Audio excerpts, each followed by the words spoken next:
up? What's up? What's up, Davo? Devo, I'm sorry. Looking for a good discussion tonight. What's up, everybody? I hope everybody's doing well. I expect. Yeah, what up, Tota? What up? Man? Good to see you, Devo, Andre. Hey, man, I'm looking forward to this space tonight, as I do with all the spaces, because I know everybody's going to go in on this topic, because, Kamala, or Kamala, whatever you want to call her, is always a heated topic. Always. Oh yeah, absolutely. And this article came on the site. It came on Newstoter yesterday. If you guys, for everybody listening, make sure y'all visit newstoter.com to stay up to date on breaking Black news. I'm talking to all my people on X. I'm talking to my people over there that'll be coming in on YouTube as well. Visit newstoter.com to stay up to date on breaking Black news and Black America, and also world news as well too. So go ahead and check it out. Everything from lifestyle, entertainment, news, education, you name it, music, everything's on there. You can find the link. It'll take you to the main site you can find, and we'll hook you up like that. So definitely visit newstoter.com, guys, to stay up to date. But this article, Professor, this article, it came the other day. I tweeted it out. Matter of fact, I'm going to put it up in the Jumbotron as well too. But the article came out the other day, and it was basically saying that Kamala Harris could basically be a bridge between the Black and the Asian community, that we could possibly have this coalition, because, even though the media says that we have so many differences and stuff, that historically we've shared some political similarities and whatnot. And I said, wow, this is going to be a good space to have. And actually, I was going to have it yesterday, but the thing with Diddy and all of that stuff came up, and I wanted to touch on the Javion McGee situation as well too. So I kind of put this topic here on the back burner, but I wanted to go ahead and get it back in tonight. And I want to see what everybody thought about the topic as well too. Very interesting article. I'm going to share it with you guys. I'm going to give everybody a few more minutes to come in here, but I'm going to go ahead and I'm going to share this article with everybody. And I want to see what people think as well too. It talks about some of the historical things that Black people have looked out for the Asian community as well too. We've mentioned that in a number of spaces as well too. So I just let me go ahead and talk about this tonight. Let me go ahead and get this thing. We got so many different things in the news cycle. So I want to go ahead and share this. Shout out to you, OG Bags. I see you over there as well too. Shout out to you, OG Bags, over there on YouTube. Make sure, fam, you go ahead and you share out tonight's program. But I'm not gonna hesitate. I'm not gonna hold up too much longer. Like I say, I'm ready to dig into this thing. I'm ready to jump up in here. We ain't got our usuals all up in the space yet, but our people, they come on that CP time, Professor. So they'll be up in here when I see Pressure just popped his head up in here.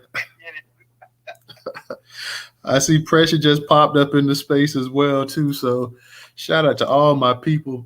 But yeah, man, this is serious here. And I put out an article earlier today.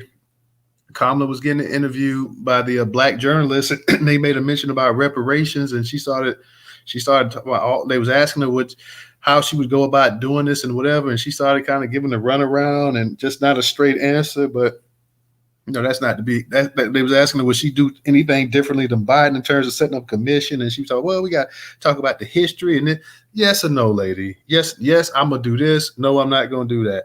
Oh, we got to talk about everybody knows the damn history. Every single solitary person knows the history, from slavery to reparations, to slavery to Reconstruction, all that. So yes or no, are you going to do something?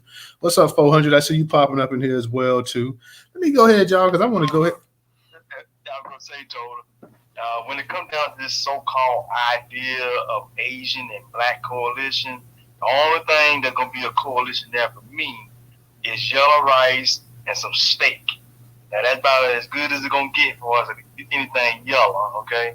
And so I ain't got no coalition with those yellow ricers over there. They can go get my rice. It's all that I want. Okay, Professor, we got to keep it professional, though. We got to keep it professional. Let's not get into the insults yet. Let's keep it professional. I want everybody, because I want people to come up in, and if it's any Asian people up in the space, I want them to feel at home, that they can come up here and tell us about this relationship and everything else as well too. So I want to be inviting. I want people to come up here. You have a difference of opinion, I don't care. Come on up here, say what you got to say, but at the same time, be respectful.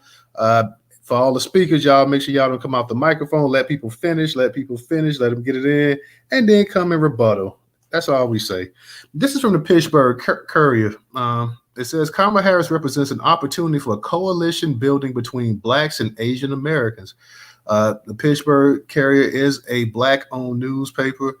Kamala Harris is a daughter of a Jamaican father and an Indian mother. She is black and South Asian. She celebrates both sides of her ancestry, which unites two racial groups that are often seen in the United States as being opposed to each other. If you've heard anything about black and Asian American relations in the U.S., what you've heard likely focus on hostility, conflict between the two groups. Well, I mean, that's historically how it has been. And the politics research on multiracial legislator indicates that those with dual non-white backgrounds like Harris have the potential to serve as a bridge between groups and use their backgrounds to influence policy that serves multiple communities. Harris' nomination as Joe Biden's vice president running mate is an opportunity to understand the history of the relationship between America's black and Asian communities. It is also a time to consider the possibility for political coalition building between blacks and Asian Americans in this moment when racial discrimination is an urgent subject for much of the country. The 1991 killing of black 15-year-old Latasha Harlins by a Korean store clerk and the violent unrest in Los Angeles that was partially stoked by the killing are perhaps the most prominent instances in depiction of violence and conflict between the black and Asian communities. Similar dynamics continue today. For example, one of the police officers involved in the killing of George Floyd, Thao is a Hmong American with a history of use of excessive forces. Floyd's murder bolstered calls for Asian American communities to address Asian anti-blackness. We'd argue that black and Asian American people are pitted against each other by media, government, and society to maintain the United States social hierarchies. When dismissing black people as stereotypically lazy or deviant, media commentators and lawmakers often use stereotypes of the Asian Americans to bolster their claims. They stereotype Asian Americans as a model minority who are diligent workers who have respect for authority. At the same time, Asian Americans are treated as foreigners whose citizenship is fair game for questioning. This is especially true for those with darker skin and more recent immigrant history, such as the Filipinos. Japanese internment during World War II, for instance, is one example in which Japanese Americans were considered security threats to the United States. They were forced by the federal government through various methods from their homes into camps. Today, Japanese Americans, many survivors of those internment camps, are active in opposing immigration detention centers through the National Never Again is Now Jewish-led movement. Yet, despite the stereotypes of these two communities in opposition to each other, black and Asian communities have historically had close political relationships, drawing on shared struggles to build solidarity. These connections are also mirrored on a personal level. People who identify as black and Asian on the U.S. Census are among the fastest growing groups of people who identify with two or more races on the U.S. Census. As Myra Washington, a communications scholar who writes about Blasians or people who are black and Asian, shows in Blasian Invasion, Racial Mixing, and the Celebrity Industrial Complex, the existence of black and Asian people predates multiracial recognition on the 2000 census. Interracial marriage is increasingly common, although marriage between black and Asian American communities is not new. Between 1880s and the early 1900s, South Asian men working on British ships abandoned those ships in Louisiana and New York and worked as peddlers in New Orleans and New York City. Some intermarried with women from black communities, such as Bengali Muslim trader Muscad Ali married African-American Ella Blackman in New Orleans in 1895. Let me go ahead and get DJ up here real quick. I'm going to continue this story. Let me go ahead and get DJ up here real quick. Black feminist scholars like Kimberly Crenshaw use the notion of identities as de facto coalitions. This means that individuals can use their identities such as race, gender, and sexual orientation and class and their stature within their own communities to build relationships between groups. Among the most famous friendships and political connections between Asian American and Black political movement leaders was between Japanese American political activist Yuri Kuchiyama and Black radical Malcolm X. Kuchiyama's politics were deeply influenced by her imprisonment in a Japanese internment camp during World War II. She consequently became radicalized upon meeting Malcolm X. She built relationships with those engaged in Black struggles, including defending political prisoners, but also worked with other groups such as Puerto Ricans and their struggles against police violence for better schools and dignified housing for all working class communities. Japanese American activist Yuri Kuchiyama worked for social justice across class and racial lines. Among wars, American wars have also been inspired solidarity between Black Americans and Asians globally during the Philippine American War waged in 1899 to 1902. Black troops known as the Buffalo Soldiers saw similarities between American anti-Black racism and American treatment of Filipinos. A number of them defected from the United States to fight alongside Filipinos. During the Vietnam War, anti-racism and activist boxer Muhammad Ali famously protested against deployment to Vietnam, saying that the Vietnamese people did not subjugate him to anti-Black racism he experienced in the United States. And the assassination of Martin Luther King Jr. came at the moment where his stances against U.S. imperialism in the Vietnam War were taking center stage on his agenda. Today, Black and Asian American communities may find common ground on the issues of policing and immigration, although policing may commonly be thought of as a Black issue and immigration commonly thought as an Asian or Latino issue. Public opinion paints a more complex picture. Data from the African American Research Collective shows that in 2018, 76 of Black people surveyed respondents believe that immigrants just want to provide a better life for their families, just like you and me. In 2016, 49% of Asian American respondents to the National Asian American Survey expressed favorable or somewhat favorable feelings towards Black Lives Matter. Korean Americans expressed the greatest favorability at 73%. However, Black and Asian American groups are not all homogenous groupings. Segments of Indian Americans, for example, support the Trump administration's immigration policies that favor highly skilled workers, yet the issuance of these visas is limited due in part to legacies of racial animus toward Indian immigrants. Much of the discussion about Kamala Harris has focused on her background in law enforcement, her identity as a multiracial woman, the contradictions between her platform and identities, and the meaning of these for community trust in her leadership. Harris, in essence, may become a mirror for those communities to reflect on the ways that two groups have been historically divided by government policy and social tensions, and her selection may also offer the opportunity for members of the two communities to consider grassroots coalition building on issues beyond politics that affect their everyday lives. Shout out to everybody coming up in the space tonight, guys. I'm glad to see y'all up in here. Shout out to my co-host, DJ, Professor JG. I see you came up here. That Negro, what's up with you as well, too? Shout out to everybody up here. You guys just heard me finishing reading the article, and you heard a number of the examples from the past when they were talking about the partnerships or whatever that Black and Asians had, but all of it pretty much seemed to be it was Black people who reached out to the Asian community and also didn't mind helping out as well too. I didn't see any instances where, with the exception of Yuri in there, who was actually schooled, it seemed like she really got the fire in her belly from Malcolm X. I really didn't see the opposite as well too. So JG, I know you came up here. I don't know if you want to speak right now, but anybody that's in the listener section, guys, that want to come up here, give me your thoughts. Can Kamala Harris be the actual gateway to a coalition between Black and Asian communities? Could she be the actual the actual person that can actually get this thing rolling, an actual coalition, political coalition as well too?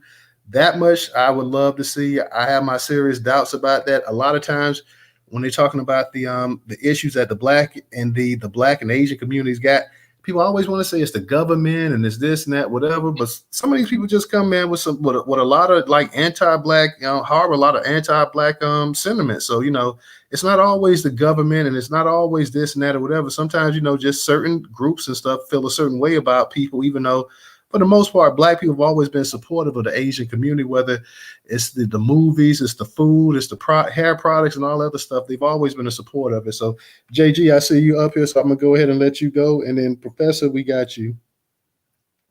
Yeah. I wanted to comment to that specifically, but I was in the room when you made the comment about Kamala's response about reparations to the journalist. And I would say that, I hear what you're saying. I think it was an unfair question because they didn't ask Trump the question. I'm not on either one of their teams, but I think if you're going to ask Kamala that question, you needed to ask Trump that question too. Well, JG, real quick, because I was, I mentioned that before I actually even started reading, but you would agree, and I don't want to get too much off topic because I want to hear what you got to say about the article I just read, but you would agree that if 90% of the black people in this country that vote for the Democrats, should they not expect more from Democrats, especially Kamala Harris, who, quote unquote, everybody keeps saying, the media keeps telling us, even this article talks about her black and her South Asian ancestry. Shouldn't and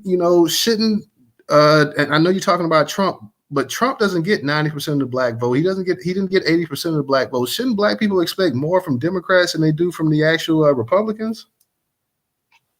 Yes, they should. And to be I mean, they should have done the same thing with Biden, 4 years ago or 3.5 years ago. So they should expect more, but let me ask you this question. If 90% of black folks been voting Democrat and black folks, let's say we make up 18%, not 16, 18% of the voting base, and we all voted for the Democrats for reparations or whatever else. Do you think what the anti-black hate that you just talked about with Asians, whites, whatever else, is going to sink her on the polls, or is she going to rise to the occasion because she took one for the team and said, yep, I'm going to do this, that, and the other? Well, I agree with what you're saying. You got a bunch of groups that don't want to see black people get reparations and stuff, but that's not even really the discussion. The discussion is that, hey, here is somebody that considers herself, quote unquote, a black woman. This is what her party says. This is what the media is telling the quote unquote a black person. So, if anybody should have and she's also talked about creating a commission to quote unquote have a study on reparations. So straight out, if somebody asks you, a question about it, I mean, should you not come out and say, you know what, I'm going to do this if I become president, or I'm not going to do that?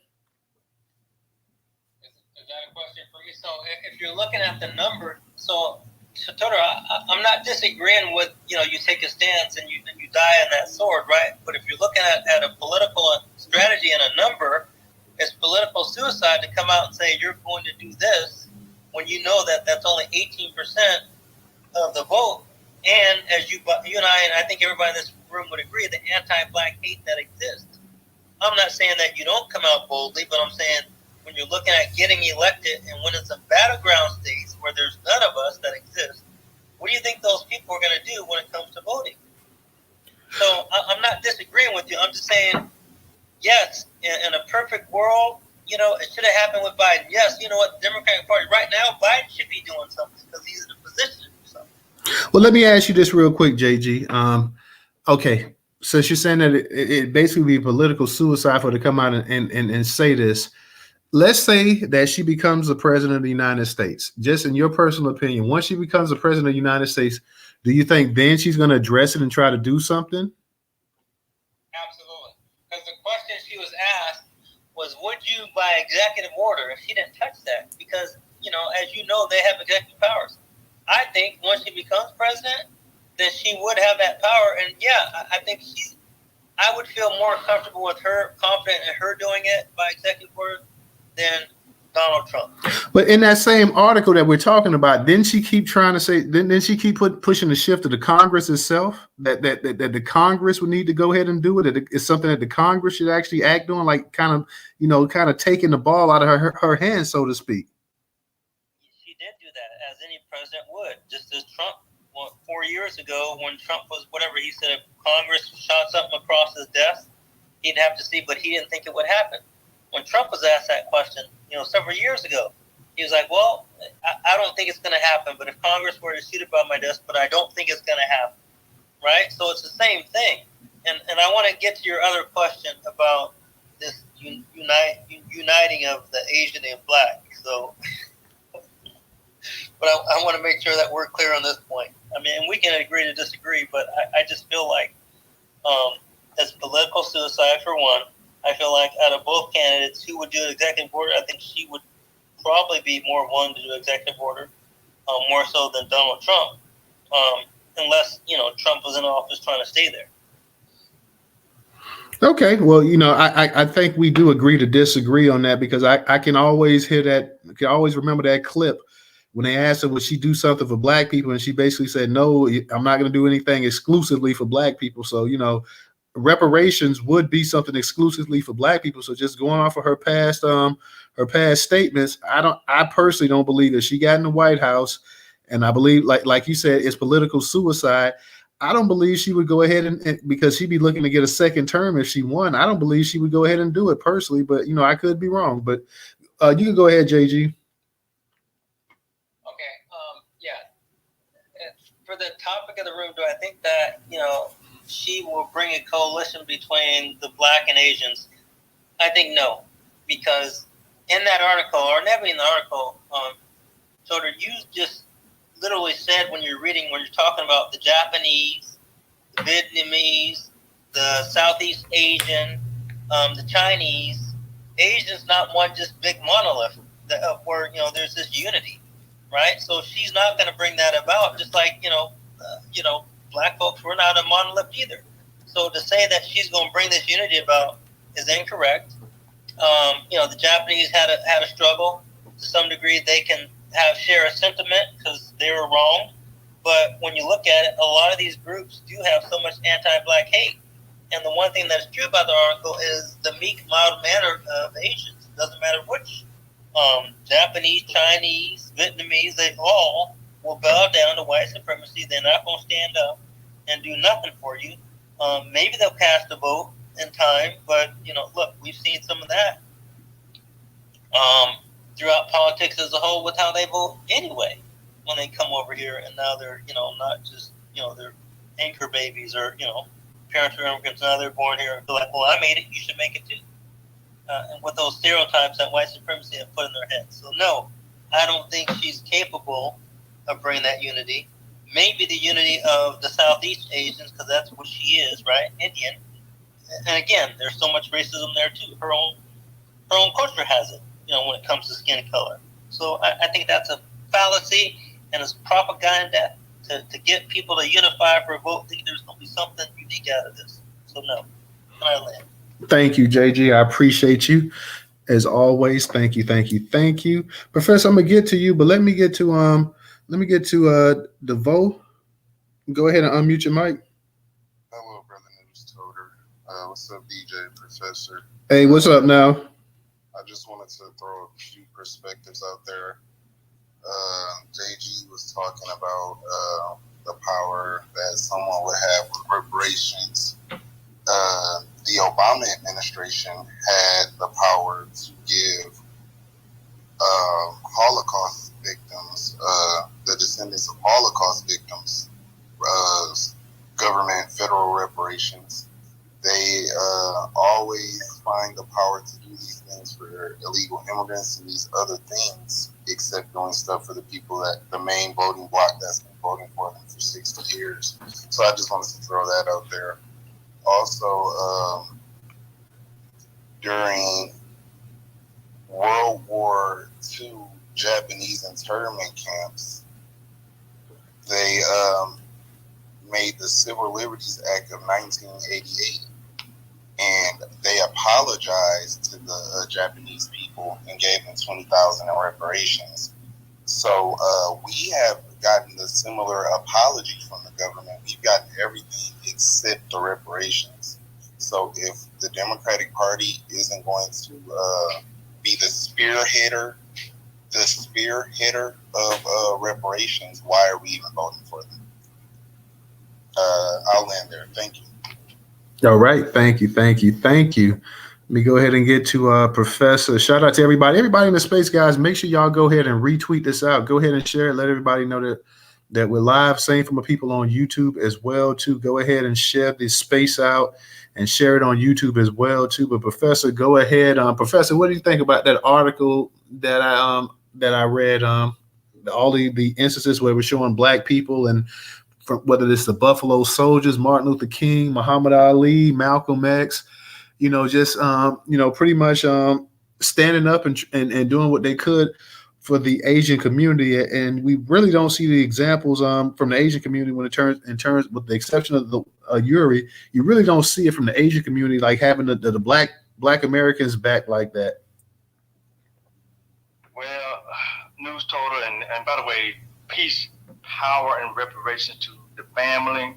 Shout out to everybody in this space as we continue to go through the daily struggles of American life. As we see, we always fight on a daily basis. But Total, let me say this: a lot of that, what we saw with Malcolm, from Dr. Martin Luther King Jr.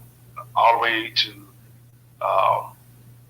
Medgar Evers, all the way to Rosa Parks, all the way to Frederick Douglass. You name any of our black leaders, right? Just name them all, right? We always have tried to cater or center ourselves around other groups or bring other groups in because we knew or we know what it's like to be looked down upon or spit upon or spat upon or mocked upon. And so we looked at these other groups and said, we got to do something to help them too, right?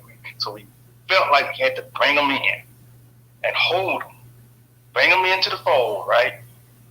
And guess what? It was all to the detriment of ourselves because we forgot the importance of ourselves, the importance of making sure we hold the people that look like us and that deal with daily life in America. We forgot about how we need to protect each other from white supremacy and those that are anti-black, like the Asians and Hispanics and these Indians and Arabs or whatever you want to call them. We forgot about that. We should have been doing more of the holding and the grouping of each other, bringing our own people in and kept building with our own people where we could be in better shape than where we are right now. Because Lord, look at where we are right now. See? Because we was always caping, trying to be Superman or Superwoman for other groups. Black women were trying to cape with white women to help them. And guess what y'all did? Y'all helped them to get their rights, but you still get treated like shit. Excuse my French, I'm sorry. But you still get treated like you are zero in America, black women, because you cape for them. And you cape with others too. Black men, same thing. You cape with other groups, and look where you are. See, that's what I'm talking about, Total. These Asians, we always try to look out for these Asians, always trying to find a way to bring them in, thinking that we helping others to get theirs, but they don't return it back. They look down on us, they spit on us, and like when you see the videos, Total, I mean, you've seen these videos because we talked about them up in the space where black women going to some Asian store and they slap them, accuse them of stealing. And I'm talking about it's an Asian man that slaps a black woman, right? Yeah. And what about that video where the black woman was at a Asian restaurant and they did something to her there where they threw the drink in her face, right? And the black man went back up in there to protect her. See, that's what we're supposed to be doing more of, y'all, is protecting each other and building our people up instead of always caping for the others. Because look where it has gotten us right now. So I disagree, Total, with this whole Kamala situation where she's going to pull us together. She won't do that. Because she hasn't tried to build anything with Black America. She hasn't tried to build anything with us. She's East Indian herself, or whatever you want to call them. As far as I'm concerned, the only thing I want from those folks is to go get some deodorant and those other Asians, Southeast Asians over there, China folks, whatever. Y'all need to go get some deodorant because y'all smell. That's what I'm just going to tell you right there. Go get some deodorant because you smell. And stop killing the cats. Okay, okay, Professor. Don't get too let's go ahead and try don't get too into it like that. But here's a problem that a lot of black people, including myself, had during the pandemic. when they came up with the anti-Asian, people can say, well, it was the COVID bill, whatever. In that bill, it specifically talked about the treatment of Asian people and how Asians was being treated and this and that or whatever. You can sit here and say it was this, the name of this or whatever. Fine. It was only one group name that was mentioned in that bill.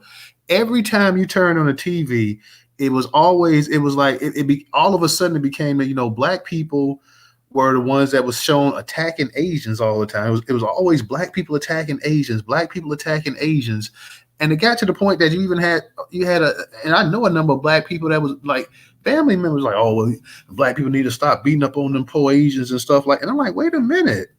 When you look at the hate crimes and all this stuff committed against each group, white people by far the ones committing most of these hate crimes against Asians. So y'all sitting up here and y'all see somebody on TV or whatever, because if white people are the ones actually committing the most hate crimes against the Asian community, then where are the videos of them jumping on them and beating them up?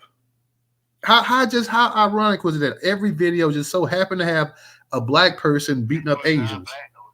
Huh? It wasn't our blacks, though. It wasn't the FBA blacks. Those blacks, come to find out, they were shown in the video, were other blacks. Those were the non-FBA blacks. And I believe they planned that. The non-FBA blacks were the ones that was in those videos. It was not the black American blacks that was attacking these so-called Asians, right? It was non-FBA. But not only that, Professor, some of those people, whether we want to say FBA or non-FBA, some of those people had mental issues as well, too. Some of that stuff some of those people that they were showing and stuff like that, some of these people, like, man, had been released from mental hospitals and roaming the streets and just drug addicts and stuff like that. So when you start seeing all of this stuff like that, black people became the biggest face of hate crimes and stuff. They kept talking about, well, since the pandemic, anti-Asian hate has gone up 300% and this and that. And it does not matter. When you look at and it's crazy how sometimes stats and stuff that when it's affecting a certain group of people, you can go ahead and people can recite these stats. Oh, look at the stats. The stats don't lie, this and that. Every time you look at the FBI hate crime, the group that's attacked the most, the group that's beaten the most, the group that has the most hate crimes committed against them are black people by far, and it's not even close. So when you start hearing all of this stuff, they talk, well, this is going up 200%, this is going up 300%, it's going up all that percent, and yet black people by far still have the most hate crimes committed against them. That's the issue right there too. Like, hey, you're showing all of this stuff right here. That ain't true, man. Black people don't just go around just knocking the hell out of Asians. Okay, most of the time, let's be for real. Depending on where you at in this country, you may not even be around Asians that much unless you go to a Chinese restaurant or some of these sisters going in here to get that some hair products and that. Like, you're not around Asians like daily like that. Black people, we don't live around Asians for the most part. We don't shop with them, like in terms of buying clothes and stuff like that.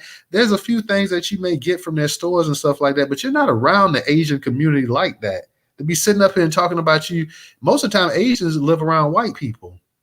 So to sit up here and say that black people were just doing this and doing that or whatever, that was an issue. And that kind of, that really, and I'm gonna be honest, before the pandemic, I would occasionally go to like a Chinese restaurant, and even then when I went, I was getting the stuff that I knew was actually the shrimp fried rice stuff that I could identify and know exactly what I'm eating. But after that whole thing during the pandemic and stuff like that, it's been 5 years, at least 4 or 5 years since I've eaten any food from any of these Asian places. I'm just being real. The way everybody was cutting the food and carrying on and pointing the finger at black people for this and that or whatever. And I'm sitting there, even the Asian community, I'm like, why are they so quiet when they know more than any other group who's impacted them, who's hurt them the most and whatnot, but they want to sit up here and say, it's black people. I had an issue with that. And I still have an issue with that to this day. And I don't know if it was the woman that young Jeezy was married to. She had a little Jenny Ma. It might have been Jenny Ma. It might have been another Asian woman, but they were sitting up here. Okay, she was sitting up here and she was like, well, she had like a little video. She like, please, she like, we've had a good relationship. She was on there like begging and pleading, like, please, we've always had a good relationship. We've always had shops and you've always shopped at them. And she said that when she said that was perfect the way she summed it up. because you always had something to sell us and we always went and bought it. So that's been the relationship that we've had. You've been the actual, the sellers, and we've been the actual buyers. So no, I had an issue with that straight up. Straight up, I had an issue with that. I can't remember. Was it, you said it was Jenny Ma? Yeah, It that's is Jenny Ma. Okay, because I couldn't remember. I know Jenny Ma was the one married to Jeezy, but I can't remember if it was her or another Asian woman said that. But No, it was Jenny Ma. That's the only one he's been married to, the only Asian woman anyway. yeah, but I'm saying I think it was Jenny Ma, but if it was another popular Asian, it was either her or another popular Asian woman, but I believe it was her. And if I'm wrong, forgive me, but one of them got on there and they was saying they had the little commercial, the little video, and they was talking about this is right during the pandemic when black people started getting pissed off and started talking about, hey, you know what, maybe we need to go ahead and boycott some of these places that we're going to and this and that or whatever. It was, oh Lord, they're gonna affect our bottom line and stuff like that. So that became an issue. Iron Mark, go ahead. I see you up here. Go ahead and unmute your mic. Hey, how y'all doing? Good evening. What's up now? Not much. Yeah, speaking of that, saying, did they have a guy that killed like 8 of them at a massage parlor because of his Asian fetish? You had a famous Asian female pool player that got raped and set ablaze while she was alive. You had all these other hate crimes against them, but they won't even mention that. And that was done by white folks. The thing is, the ones that was doing a hacksaw Jim Duggan stomping on a lady and threw a concrete brick at her, and she's 80-something years old, that woman's still walking around. If that was me, I would have been deleted. The thing was, it was fake. You always had some guy with a pink sash on or somebody with a red sash or a scarf indicate what was going on. It was always on. Like I said, it was a big setup. The same guy, the same Asian guy, Yang, or whatever his name was, going to black churches, you know, trying to, I don't know what office was trying to get into, or, you know, trying to, you know, I guess go for president and all that stuff. But the thing is, we always going to get blamed for everything that goes down, just like this cat thing. You know, the COVID, same thing. Every time somebody, the AIDS epidemic, the first real account of where they had to do the test and study was from a French-Canadian flight stewardess. That pilot, yeah, it was a pilot. I believe he was a pilot. It was a steward. It was a steward because I still remember the dude's face and everything. He was French-Canadian, and he was going around different places, just distributing it everywhere, especially those flights over there to Africa. But yeah, that was him. But we got blamed for it, even though you got somebody like Charlie Sheen, you know, with his Adonis blood, Tiger blood, whatever, Adonis, whatever, you know, still distributing it out left and right. And they ain't saying nothing about him. But we always gonna be the fault for everything that goes down. And that's the way it is until you know, we actually start putting our foot on the ground and start like we did these Asian stores. I stopped going to them. Ever since then, I haven't went to no Chinese restaurant. They was crying about that. That 300% crime was neglect. When you look at some of the stats on it, wasn't no assaults or this and that. It was just neglect, where we wasn't going to these stores, where we wasn't eating their food, where we wasn't even conversing with them because we didn't want no noise started. I remember when we had the wear a mask going to Walmart. First thing some Asian folks did was two teen boys. They followed me around, talking about I was trying to harass them. Just wanted to start picking at me just to get some shit started, so they can say that a black person harassing them. Try not to curse, Iron Mark, but you got it. Huh? I say try not to curse, but you got it. Oh, I'm sorry. You know, harassing them and stuff. But yeah. So like I said, I came in here late, but the talk of Black and Asian coalition, that ain't gonna work. Was it with Edward Bloom talking about that black folks getting into the colleges, you know, Ivy League colleges they want to get into now? They can't even get into that. They rate getting into the college got lowered. You know, that's what they get. They were trying to use us for that. saying y'all letting all these black in and won't let us in. Like I said, to me it's just sad that you got another race got to leech onto another race to make themselves try to look good. But it seemed like anytime that anybody come over here, ever since they started immigration over here, it's always about us. 24/7, rent free. Everybody here should have already been had the reparations for. You can put every nickel for every time somebody was thinking about black folks and what we doing. We mind our own business, but people don't like you minding your own business. They always got to get into it, and so do those Asians.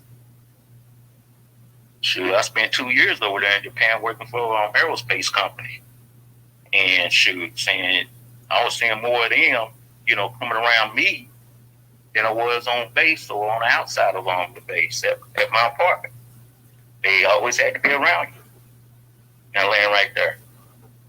All right. Thank you, Iron Malt. Thank you. DJ, go ahead. Black Pressure, I see you up here as well, too. I guess you're just chilling. When you get a chance, I see you up in the what's up? What part of Texas were you in again? It's on Walkwall. It's kind of 20 miles east of Dallas. It's like one of those exclusive areas near what's that Lake Ray Hubbard. Okay, all right. I never heard of it. I just wanted to check out where it was.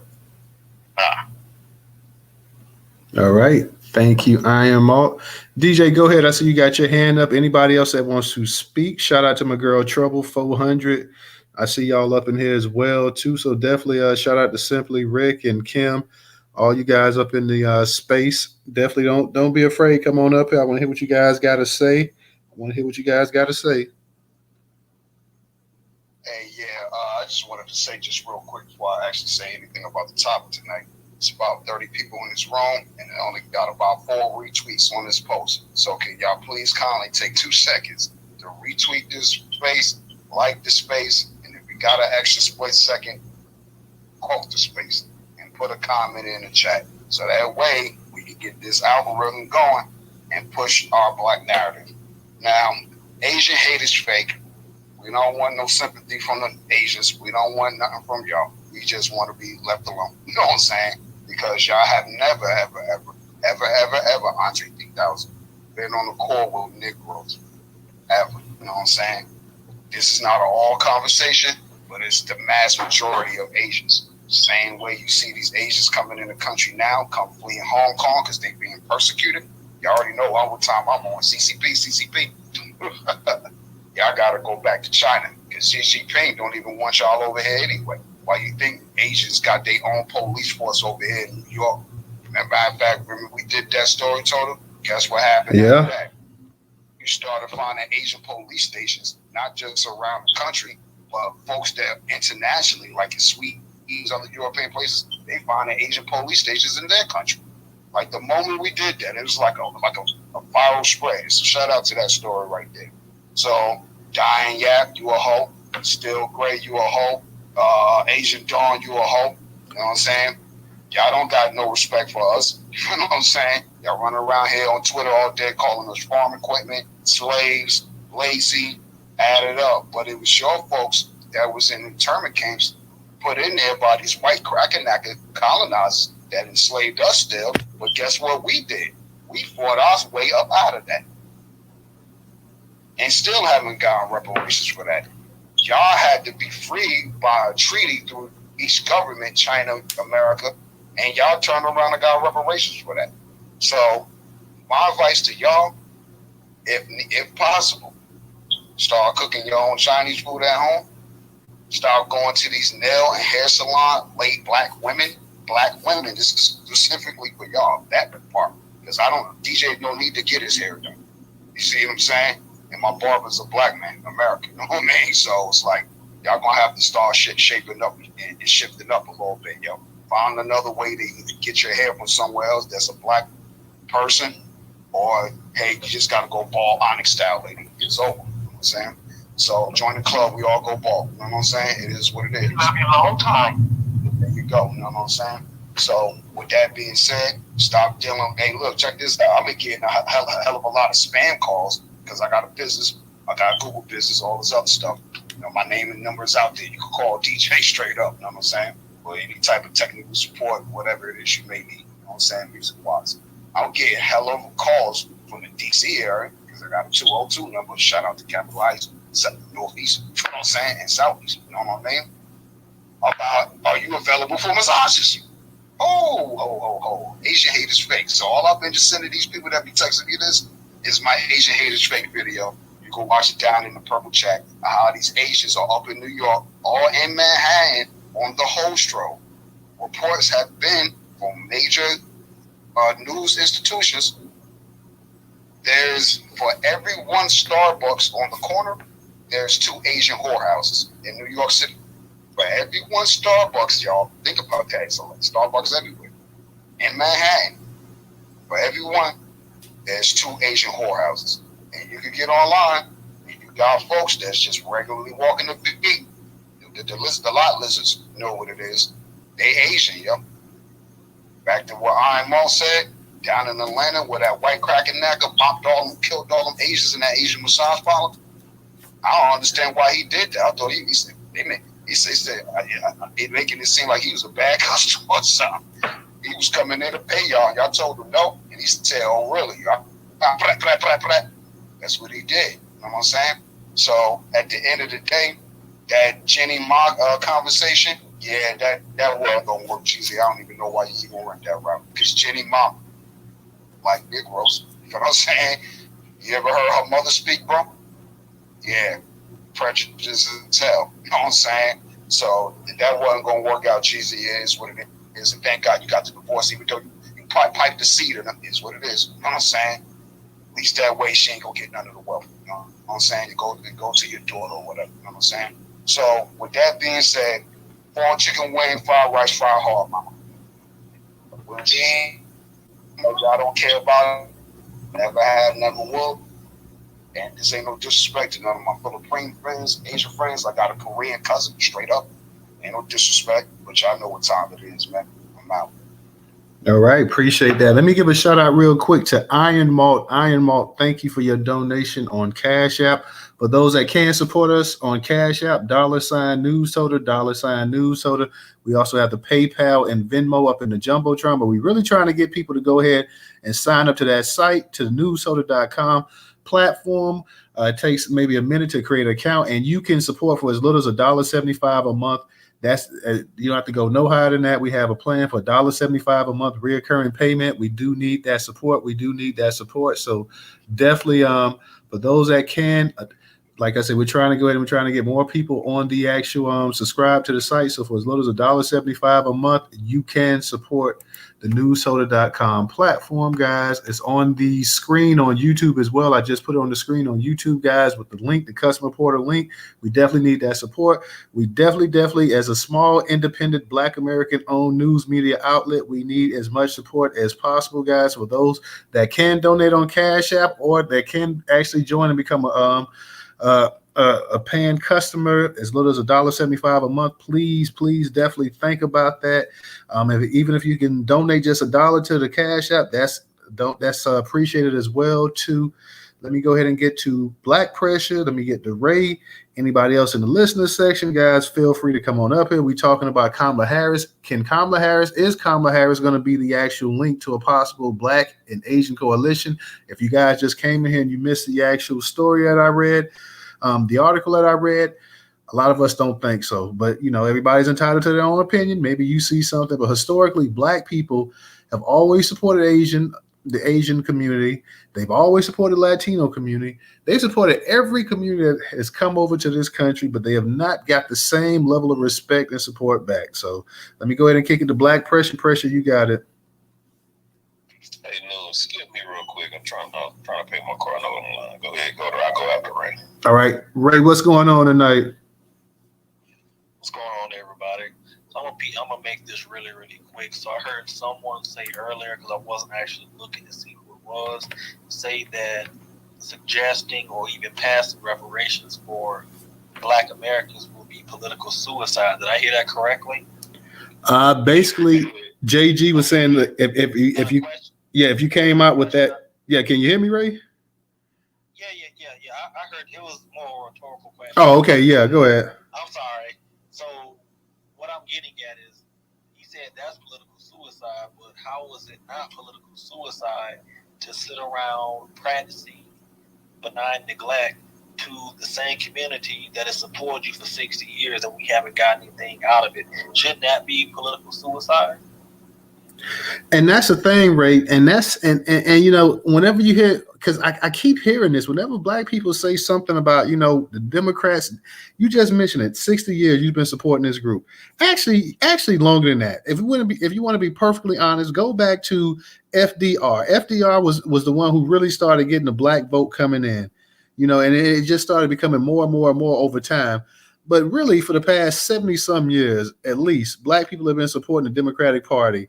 And when you start hearing black people say anything about, you know, about holding the Democrats and trying to get something, why you don't have that same energy for the Republicans? Why you don't ask Trump that? And I'm like, well, damn, if 90% of their voting block is going to this one group, why shouldn't they ask the group that they're supporting 90% of the time for? No, I agree with you, brother. I was more posting a question just for the whole group. And I'm getting ready to land, but I just wanted to say this before I do land. Whoever prayed for me yesterday, I do appreciate y'all, because I did pass my final and I've done my first class towards my master's degree. So I want to thank y'all for that. I land there. All right. Well, shout out to you, Ray, and we're glad to hear that, and keep up the good work. Definitely glad to hear that. And we hope better grades and more accolades come your way as well, too. So shout out to my man, Ray. Ray was always holding it down over here in the Newstoter.com platform.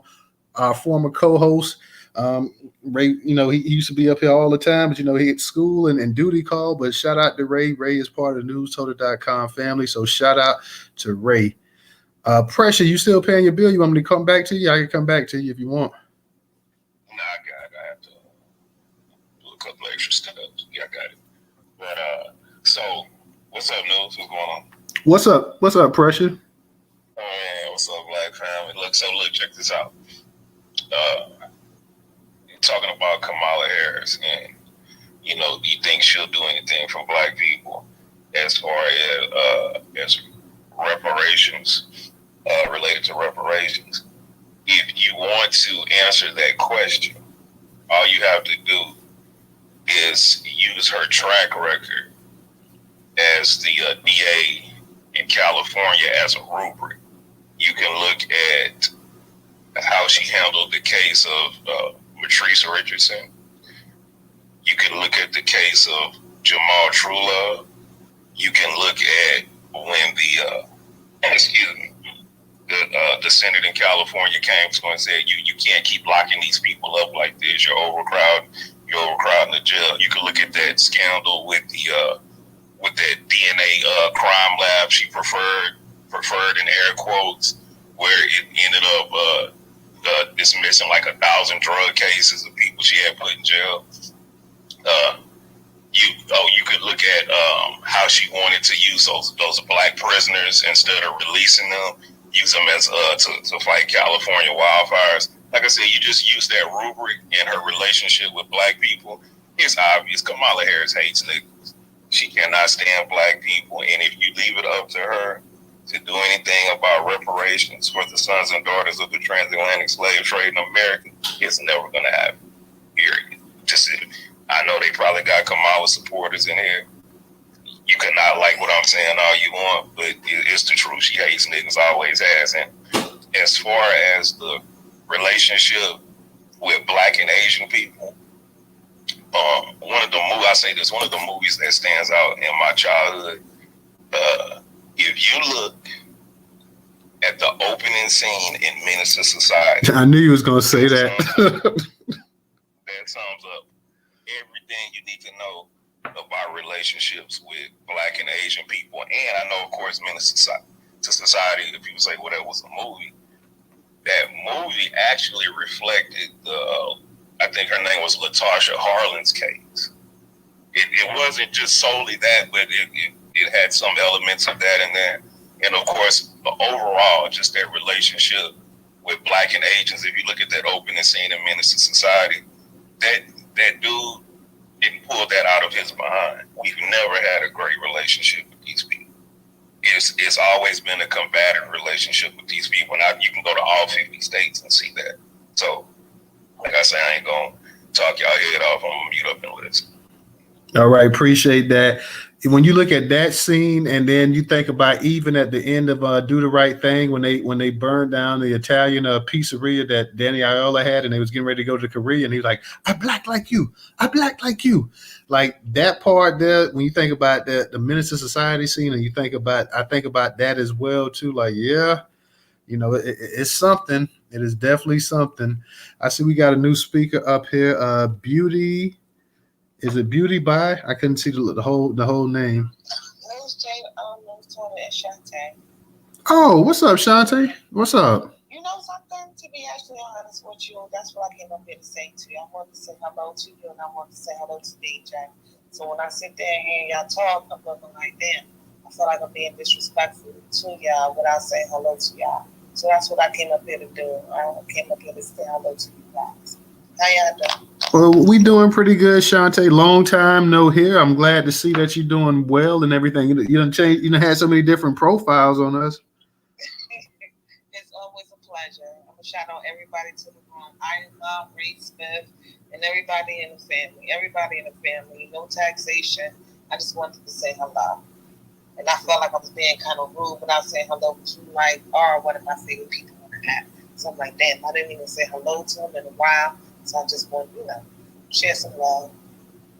Well, definitely. I'm glad that you hollered at us and said what's up. I didn't know that was you. I just said, oh, well, we got a new speaker up here, but I'm glad that you came and let us know that. So now at least we know that's your profile until the next time you change it up. And then, so I'm glad to see you hear from you, Shantae.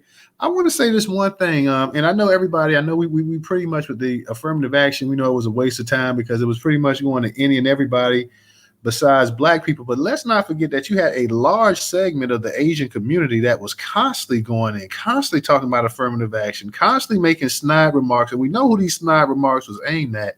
They were talking about how qualified they were, overqualified, and how they how we needed to basically get rid of affirmative action because a bunch of people that weren't qualified were getting in there. They couldn't get in the Ivy Leagues. They couldn't get into the universities they wanted, and yada, yada, yada, yada, the SAT scores and all this other stuff. And we know who they were talking about. And here's the thing that I always thought, too, was funny. Now, I was saying to myself, I'm like, wait a minute. Truth be told, you shouldn't even be getting affirmative action because it had nothing to do with you. Like, this is something else that we talk about. Everything that was set aside for Black people to get in this country had to be shared with other people. So you sitting up here talking about how overqualified you are and this and that, and we know about a lot of those damn cheating scandals and stuff going on at these universities as well too, which is a whole nother story for a whole nother time. But you sitting up here talking about how you can't get in and this and that or whatever. Who in the hell did you think affirmative action was meant for? Who do you think it was meant for? It wasn't meant for you. It wasn't meant for other groups. It wasn't meant for white women. It was really meant for Black people. But because everybody gets upset if something's going to go to a Black person, we all got to get a bit of it. We all got to get our piece of it. And most of the time when they get the piece of it, they end up getting the bulk of the actual stuff as well. So while they were sitting up here hating, talking about affirmative action, this and that or whatever, and we know that affirmative action was crap, it was supposed to go to Black people. But you had to share it with y'all. And y'all were the main ones, the Asian community. A significant portion of them were the main ones taking this thing up to the Supreme Court, crying and whining and this and that or whatever. Like I say, we know it was a bunch of bull anyways. Once you start putting any and everybody in it, it gets watered down and it's not even the purpose of what it is. It's gone. But y'all sitting up here whining and stuff, talking noise for something that wasn't even meant for you, something that you should have never had access to. So I see Crimson Tide. Crimson Tide, shout out to you. Crimson Tide's on YouTube. Crimson Tide say minorities unite.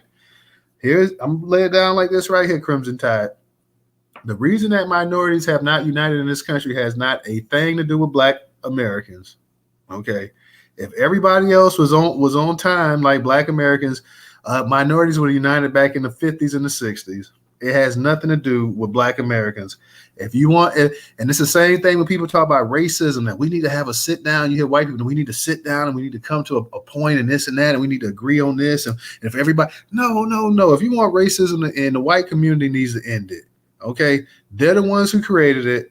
They're the ones who need to end racism, not Black people. Black people have done everything in the world to try to end racism. It is not. Racism does not exist because of us. People can sit up here and lie, talk about reverse racism and all this other nonsense. Racism in this country and worldwide, and white supremacy has not a iota to do with Black people. Black people have been the ones that have fought against this the entire time. And the same with the minority coalition and uniting this and that or whatever. If anybody, these groups should have been willing to unite, since they got a bunch of benefits that they didn't even earn back in the 60s. So if anybody should have been willing to come to the board and say, you know what, Black people, we down. How can we help assist you? We see that y'all went out there and y'all been carrying on the fight and the struggle, and we appreciate everything that you did because we're benefiting from it. You know, way before our people, everybody liked to talk about, well, my family migrated into this country in the late 1800s, when your family migrated to this country, we had already been through hell and we kept going through hell. So yeah, if anybody wants to say why we need to unite, because we always hear that whenever Black people start talking about, you know what, some of the issues that you have with other groups in this country, well, if we just come together, no, talk to your group, talk to your community, talk to them. We don't need to be talked to. Like when we tell other Black people that come over and they start talking about white supremacy, like you preaching to the choir. Nobody knows about white supremacy more than us. Nobody knows about racism more than us. Okay, talk to your group. Once you get your group in order, then we can talk. We can sit down. We can start making some strategic moves. And to that time, we just blowing hot air. Okay, because we understand the game. We understand the way it is. It's the other groups who don't understand. And I'm not even so sure they don't understand. It's just they don't give a damn.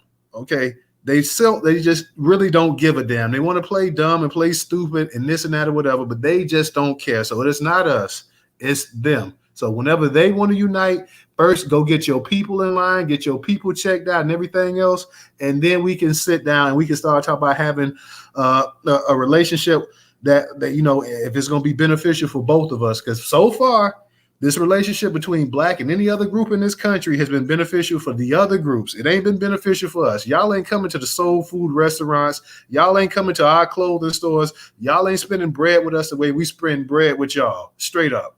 We're the ones that's doing all of the actual reaching across the aisle, trying to welcome in y'all. I said this before in spaces before. When the Chinese got here, the Chinese Exclusion Act, it was Frederick Douglass, nobody who was no more than a damn slave at the time, a little more than a slave, sitting up here talking about the rights of these people here. So it ain't us, it's them.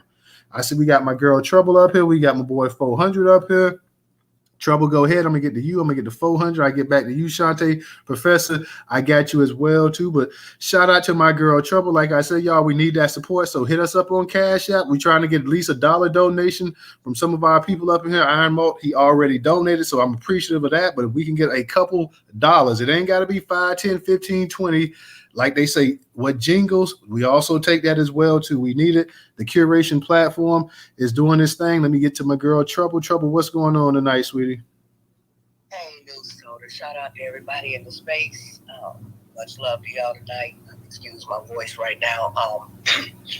So you know, pretty much said everything that needs to be said, brother.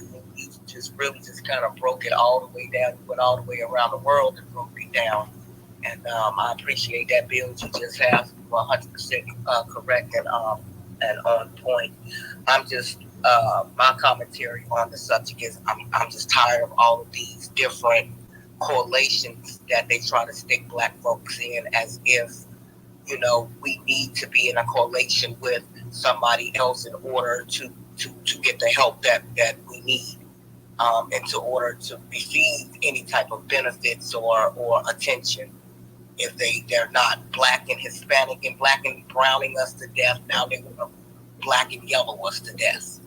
You know, so it's a little distasteful, and it kind of makes you wonder, how come you all don't do a Native American and brown correlation, a Native American and Asian, since, you know, you want to be 100% honest, in my mind, Natives, Asians, and Hispanics, you all derive from the same group of people. y'all look alike. So, and that may not be true, but I'm just saying y'all mugs look alike. So how come y'all are not in a collation together? Why is it that, black folks always got to be in a correlation, black and Asian, black and brown, how come it can't be black and black, or just straight black, or just leave us alone altogether, if you're not going to do anything to help us, stop doing things to harm us, period. If you stop doing things to harm us, you would need to stick us in some SHITTY correlation with that doesn't really exist, because at the end of the day, we are the ones that do all of the hard work, the heavy lifting, while everybody sit around and wait for their plate to get fixed. And so to me, it's tiring and it's irritating. When you talk about reverse racism, there's no such thing as reverse racism unless you're talking about a system where racism is erased, where you're reversing the racism out of these systems to put in a system of justice, and that hasn't happened. These Asians, just like it was already said, you wanted to get affirmative action out of the way because you thought that it would benefit you. The crazy thing about it was when affirmative action was first put in place, a lot of Asians, and I don't know what happened to those group of people, it's like a new generations of Asians who really didn't see how their people was benefiting from the inception of affirmative action. But what I'm thinking has happened is that these groups have realized that pretty much the same thing that Black Americans from the soil have realized, is that a lot of the Black folks who are benefiting from affirmative action came from other nations. They did not come from this nation. So you're really upset with the Black migrants from whatever island or country that they came from, who's been getting those spots. But naturally, when you all talk about, well, the Blacks are getting these things, looking at Black Americans, and because we're all one big Negro under the cloak of blackness. But it isn't the Black American who has been benefiting from these systems. It's everybody else. So you thought you were doing some harm, but you did harm to yourself. There's never going to be a coalition.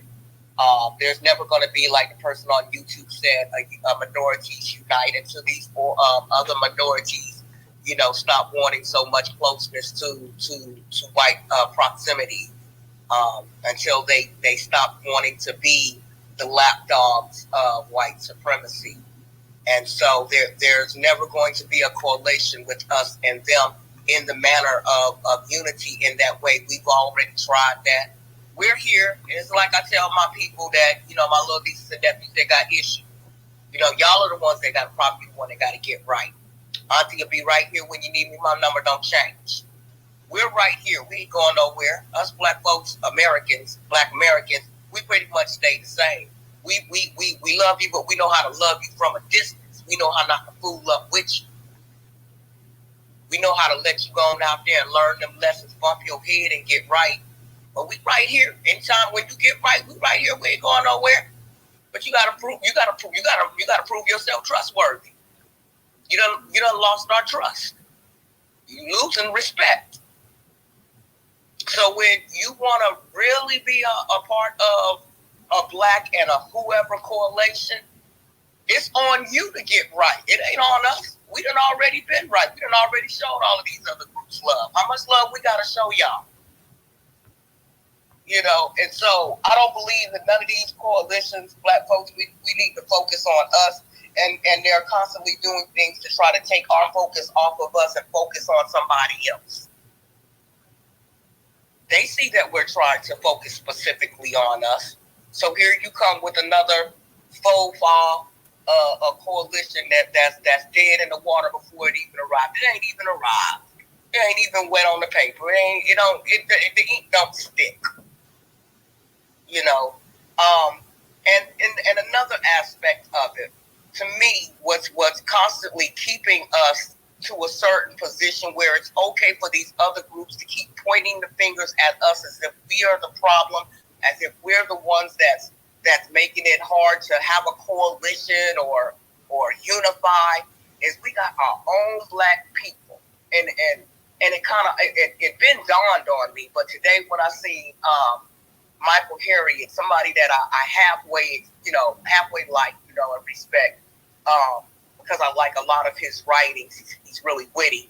But when he came out and he was like, well, black folks, speaking negatively on immigrants, you're acting like white supremacists, like white people don't do it. And my thing is, that's the problem right there.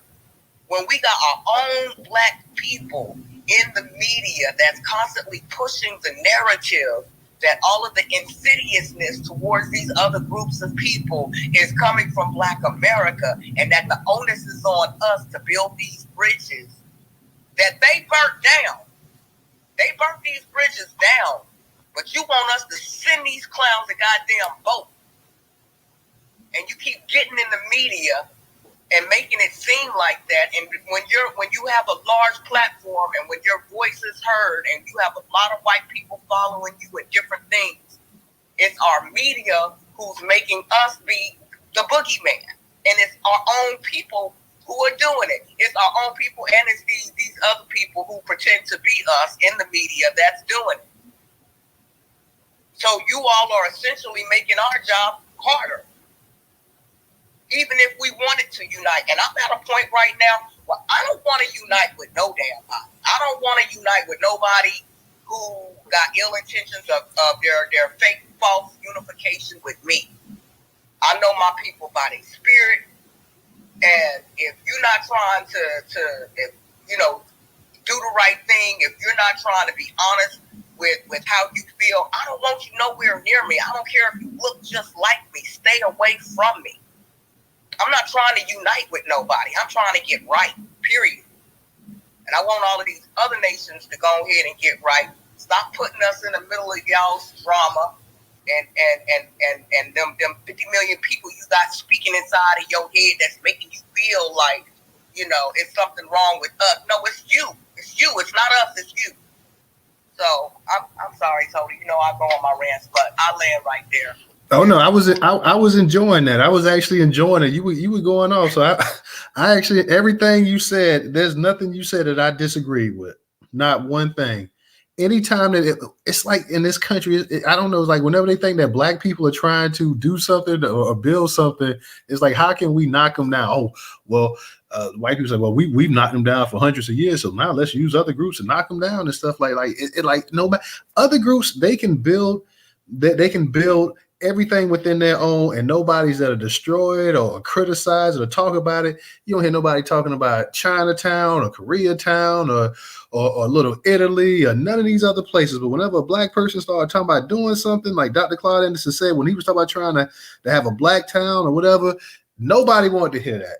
Nobody wanted that to happen. Everybody's upset about it. Oh, no, you're American. Why do you need your own section? Like, well, hey, why can they have little island over there? What's up with that? So whenever it's time for black people to get something, it's a problem. It's unpatriotic. It's not American. Why are you trying to isolate? I thought you guys didn't want to be segregated and all this other nonsense. And on Sunday, they say it's the most segregated day of the damn week when people go to church. Okay? They always talk about, why you want to stay to yourself and this and that. So, what are the Negroes doing over there? Check and see what them niggas doing over there. Hey, we'll send you over there, Jose, and you tell us exactly what they doing. So, I mean, I'm agreeing with everything you said. I loved everything that you said, and I was in agreement with everything that you said, Trouble. So, no, hey, I was just listening. I got no taxation coming up here as well, too. I got my man 400 up here. 400, what's going on with you tonight? What's going on, Total? What's going on, family? Chilling. All right. Yeah, I like to sit back and listen to the family, chop it up, and just vibe with the family. So if I'm in the space, that's what I'm doing. So, and it's hard coming behind no taxation. Like, she stole my thunder. So, what I will say is that it goes to that old saying: everybody want our rhythm, but nobody want our blues. No, Miss Kamala Harris cannot try to unite us, because I mean she want our rhythm, but she don't want our blues. We telling these people we have a plight with this American government. They owe reparations, but nobody wants to make that claim with us. I was in this place. I make deliveries, you know, and it's kind of going off topic, but it was like a Arab store, and they end up playing Mary J. Blige. You know what I mean? I go to these different little restaurants and stuff. They end up playing our music. But we asked them to kind of unite with us. Hey, man, you know, hey, we was treated badly by this government.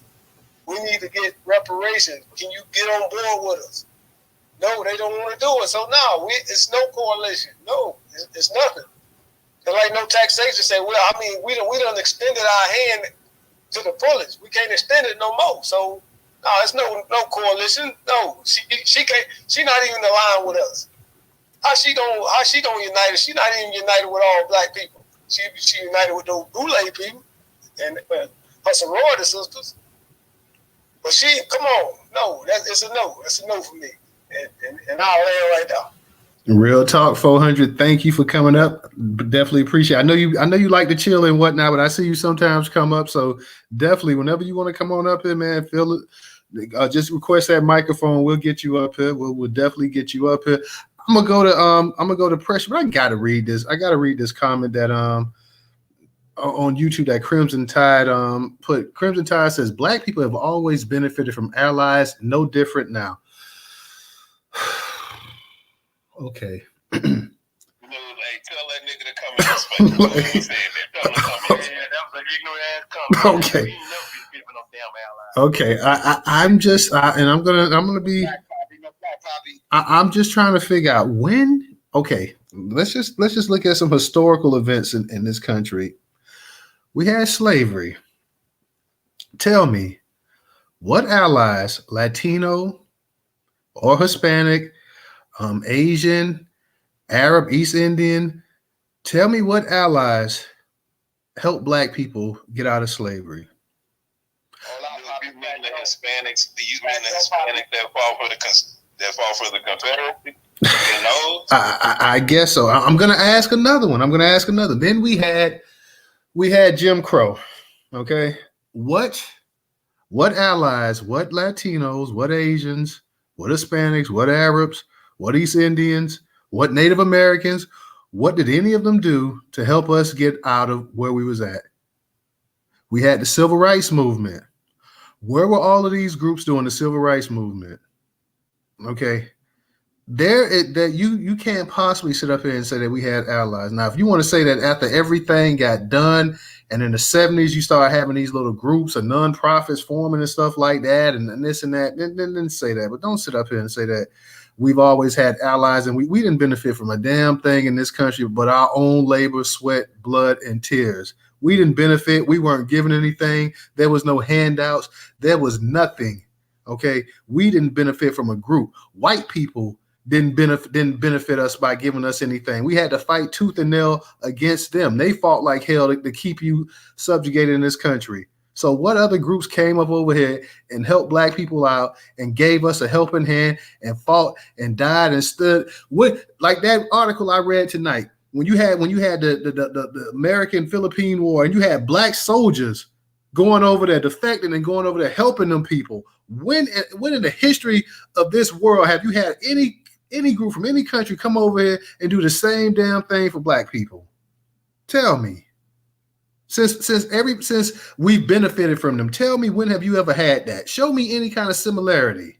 There is none. You had black people over there in World War II going over there with Ethiopia and stuff like that, and more would have went if they could have. What are we talking about here? What benefit? What benefit are we talking about? I think a lot of times people look out because, you know, there's always an outlier. There's always those outliers where you have a couple of people from this particular group, a couple of people from that particular group that joins in with the Black Coalition and do a little bit of something. And so they look at these outliers and say, hey, you know, we had all of these allies. No, we had outliers. There's a difference between the outliers of a few and a whole group that was backing us. There was no whole groups of people from these other nations that was backing us. We had outliers from those groups, whereas when we give our support, it is a vast majority of our people throwing the weight of our support behind people. When it came to apartheid in South Africa, a large portion of Black America, more of us than not, was throwing our support behind the ending of apartheid. We had our legends, we had our civil rights leaders, we had our singers, our entertainers going to jail to end the apartheid. We had our institutions withdrawing funds and money going into these nations against it. So when we're talking about allyship, they need to get on the same page that we're on in reference to what allyship is. We're not talking about these outliers. Everybody got outliers. You know, there was no whole groups of people that the whole coalition of Hispanics was behind. We're going to stand behind you Negroes. And we've never had that. So I'll be glad when these, you know, Pan-Africanists, you know, one love, you know, let's all, you know, hold hands and kumbaya because we all bleed red people. I'll be glad when they sit down, STFU, and understand the nuances behind it and see where it is that we're coming from, rather than just, man, the rose-colored glasses business is ugly. You know, and I'm tired of people wearing them ugly glasses. It's time to pull them suckers off and look at reality. I swear people don't want to look at reality. They keep trying to see what it is that they want to see. Lord have mercy. Let me give a shout out real quick to 400 and Simply Rick for their contributions on Cash App. D. Foster hit it up. He summed it up correctly on YouTube. He says the Latinos fought legally to be classified as white, no allies. So did the Chinese as well too. A lot of these groups classified to be white. You know what group that didn't classify and didn't want to be white? Black people. Now, you may have had a few house niggas that went up there and, oh, ball, but even they knew better. Even they knew if they came up in the court or they came up to the right white person would have said something like that, they would have got slapped. They knew better than that. So to sit up here and say that, you know, that I think, and here's the thing, and I'm going to kick it to you. I'm going to Professor step down, so we'll get back with Professor. I think, Professor, you want to come back up here? I got you, but I think Professor may have to do something real quick, but I got you next, Black Pressure. But here's a real thing. This is about politics here. This is about when people start saying this stuff, this is about being a Democrat or being a Republican. This is what it means. People saying that, hey, you know what? This is going to piss off other people in our voting block, and I don't. No other group, no group over here benefited Black people. Straight up, no group. Now you might have white people think they benefited Black people. They'll say stuff. Oh, well, we got you out we took you from a mud hut and we brought you over here and all this. You'll hear them say some crazy stuff like that. Okay, no group benefited Black people. Period in this country whatsoever. Black people have benefited every group, starting with white people and every other group on down. There has been no benefit from us. So I don't even. You know, I just don't even understand that right there. I mean, come on, man. I mean, you can be if you want to be a Democrat or you want to be a Republican, fine. But when you start having Black Republicans talk about that there's no racism in America, and then you start having these Black Democrats talking about, you know, that, you know, we built this country equally and we've gone through the same thing. No. I mean, and then they get upset when you tell them like, hell no, no. Hell no. Absolutely not. So I'm sorry to say, but no, that just never happened. That now we just sitting up here and now we just making stuff up because they have not benefited us one iota. Period. Professor, you back up here? I am. I'm back up here, man. Professor, you had your hand up. You want to go next, or you want me to go to Black Pressure? Go ahead and let the family get in because I see we got our mother of the group, of the family right there, Sister No Tats up in here, so I'll lay back and just listen. Okay. Let me go ahead and get the Pressure, and then I got you No Taxation next, and I got you Shantae as well, too.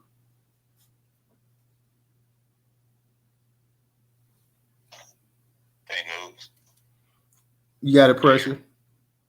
Hey, you brought up an excellent point earlier. I wanted to touch on it, but I didn't want I didn't want to hog all of my time. When you talked about every other people group loves to latch on to Black Americans. Well, like I said, that's an excellent point. If you go back, and this is going back to, like you said, and a couple other people brought it up, when you go back to people's culture, like I say, their people group as a whole, that negates individuals. Like Trouble said, you could always find an anecdote in every people group. You can always find a handful of people that history will make a quote unquote footnote of, and that'll be it. But if you go back to our ancient ancestors before we crossed over into the Western world, if you look at that history, you literally have a group of people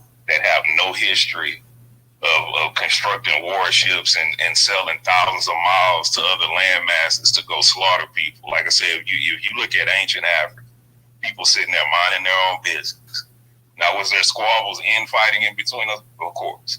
But if you look at, like I say, the continent of Africa, people minding their own business, people had empires from Northern Africa, the Middle Africa, Southern Africa. These people bothered no one.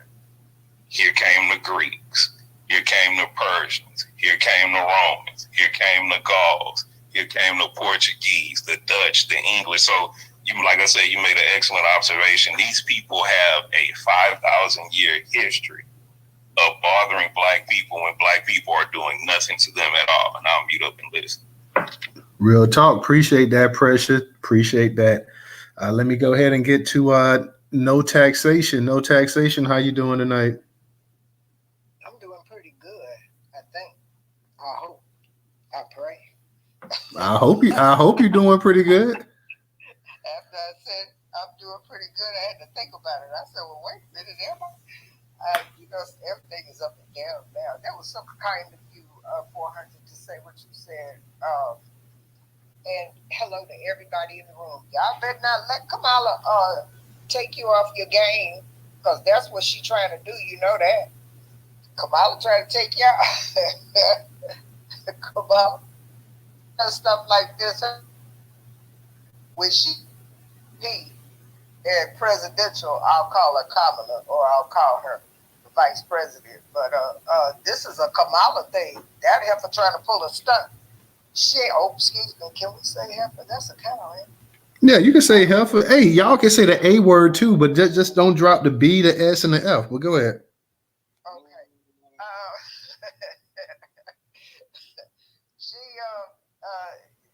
Here's what, and I haven't looked at it closely. I'm gonna tell y'all that right now, because y'all know I be looking at what I be looking at, which is mostly money, so I ain't paying too much attention to this. At first glance, politically, this is my thought. At first glance, she's trying to make sure that this reparations conversation and this internet Black voice about reparations gets squashed completely. If she wins, she don't want to take it with you. Now let me tell you why I think that. Because quiet as it's kept, the D9 then came out and said that the Black grassroots is not the people that should even be talking about the reparations conversation, and they're gonna get them out of it. That's why I think that. And who knows? You know, you never know what's what, who's who, what's all happening until it goes down for real. But if they could get y'all out the way, hear me now. If they can get y'all out the way, then they don't have to worry about the 50-year loop no more. They don't have to come back in 50 years and teach a whole generation of children how awful Black people are. Okay? Because that's what they do every 50 years. Every time a generation comes, and then they show the horrors of what done happened to us, and enslavement, Jim Crow, and bring out Emmett Till's body, and they do all that, you know. And you got to expect it. But I will say this. The Black and Asian coalition she's trying to get together, if she gets them together, won't have nothing to do with us no way. She probably talking about Jay-Z, Beyonce, Magic Johnson and a few basketball players, you know, out there in Cali. And so that might be, you know, because Akon, don't forget about Akon. He bought that billionaire, he got all his money from that Chinese billionaire. He got all that money. He been running around here talking about go to Africa and do something with his whatever he doing. And ain't nobody paying attention to that. But that's coming from the top. It ain't got nothing to do with us. Because they already know we're not doing Black and Asian Coalition. And I would say this, for her to come out and say that, she looks like she's trying to get some votes. That's what it looked like to me too. So, well, no tax. The article actually was saying that she represents an opportunity for a coalition. Like she didn't say it herself, but they're trying to say, well, if she becomes president, then here's the actual olive branch between the Black communities and the Asian community as well too. Yeah, the ones with money, because she's not gonna fool with anybody who ain't got no money. So we all know that ain't us. She over there, like I said, if there's an opportunity there for money to be made on both sides with the Blacks and the Asians, and she can put it together, and then when she gets out of office, should she win the office, when she gets out of office, she can call in her markers for that. That's what the office of the presidency allows. It's a money-making opportunity when you get out. And she's smart enough to see it. So yeah, she might be trying to get everybody together that got money, but she ain't trying to get us together with nothing. She's not gonna do anything for Black people. Remember, she told us that long time ago. And so don't let her take you off your game. Y'all keep on doing what you're doing. Keep your nose to the grindstone. We missed the boat this time. Missed one, we'll catch another. And I'm gonna leave it there. Yes, ma'am. Thank you. No taxation. Thank you. No taxation. Go ahead, Shantae. You got it. Well, I like to salute you because you said everything that I wanted to say. No taxation. She said everything I wanted to say. But before I get off the track and forget, I wanted to remind everybody that's in space that it's going to be. I was in another space with people that let us know what's going on, and it's kind of confirmed that the ports and things, I think they're going to be going on strike. So if y'all need to, well, make sure y'all go get it load up. It's probably going to be like another pandemic, like it was with the COVID process. It's really not my business. But I just want to make sure that everybody and their family is well and y'all got everything that y'all need. Because you're going to probably be like another situation. Just make sure you pack up. And a lot of my people, they tell me they don't eat fresh food. Well, what they say is we only eat fresh food. But in my new neighborhood, we have blackouts all the damn time. So if you got to survive off of canned food, whatever you got to do, just, make sure everybody's well packed. And I think that's what I want to tell everybody. Get the tissues before everybody fucking run out. Get everything you need. Try not to curse, Shantae. Try not to curse, but go ahead. Did I curse? You dropped the F-bomb, but go ahead. Okay, then I owe you 5 cents because me and my daughter said that we're not going to curse no more. So if I cuss, I owe her 5 cents. And if she cursed, I owe her 5 cents. So I probably owe you like a 5 cent or $1 or something. That's a pledge that we gave to each other. If I cuss, I owe her some money. And if she cussed, I owe her some. I didn't know I cussed. So I do apologize. No problem. I'm just letting everybody know. You know something? Like when you go to the store, just start racking up on things y'all need. I want to say that. Before October 1st. Because sometimes it's going to be like, something's going to happen. Just make sure y'all okay. Yeah, I agree with that. Second heart on me, Sister Son. Say how you doing. Yes, ma'am. What up, DJ? How you doing? Yes. Pretty good. And shout out to the room. Everybody, make sure y'all got everything y'all need. Definitely. And thank you again, Miss Shantae. Let me give a shout out to my girl, Miss Trigger, for her contribution on Cash App. I want to read, and Professor, I got you too. I ain't forgot you. I want to read a comment real quick that None Swirl Zone said, which is real on YouTube. He said, these other groups are against reparations for us, and we never said anything against reparations for Asians or Native Americans. Never. Never say, you know what, them Native Americans don't deserve those casinos. Never said anything. You had no black people when they came out and they gave the survivors of World War II that was put in those internment camps. So you know what? They don't deserve that. They don't deserve that. Why are they getting it or whatever? Never heard black people said that. But when it comes to black people, the first thing people who immigrated, we didn't own slaves, and well, why does our tax dollar? Why did your tax dollar have to go to us? Do you know how crazy that sounds? Who do you think tax dollar came to help you get your behinds over here? You know, you sitting up here talking about your tax dollars. Who tax dollars do you think when y'all were crossing the border or coming to Ellis Island or any other way? And I'm talking about European immigrants. I'm talking about Latino immigrants, Asian immigrants. I'm talking about any black immigrants that's got a problem with reparations.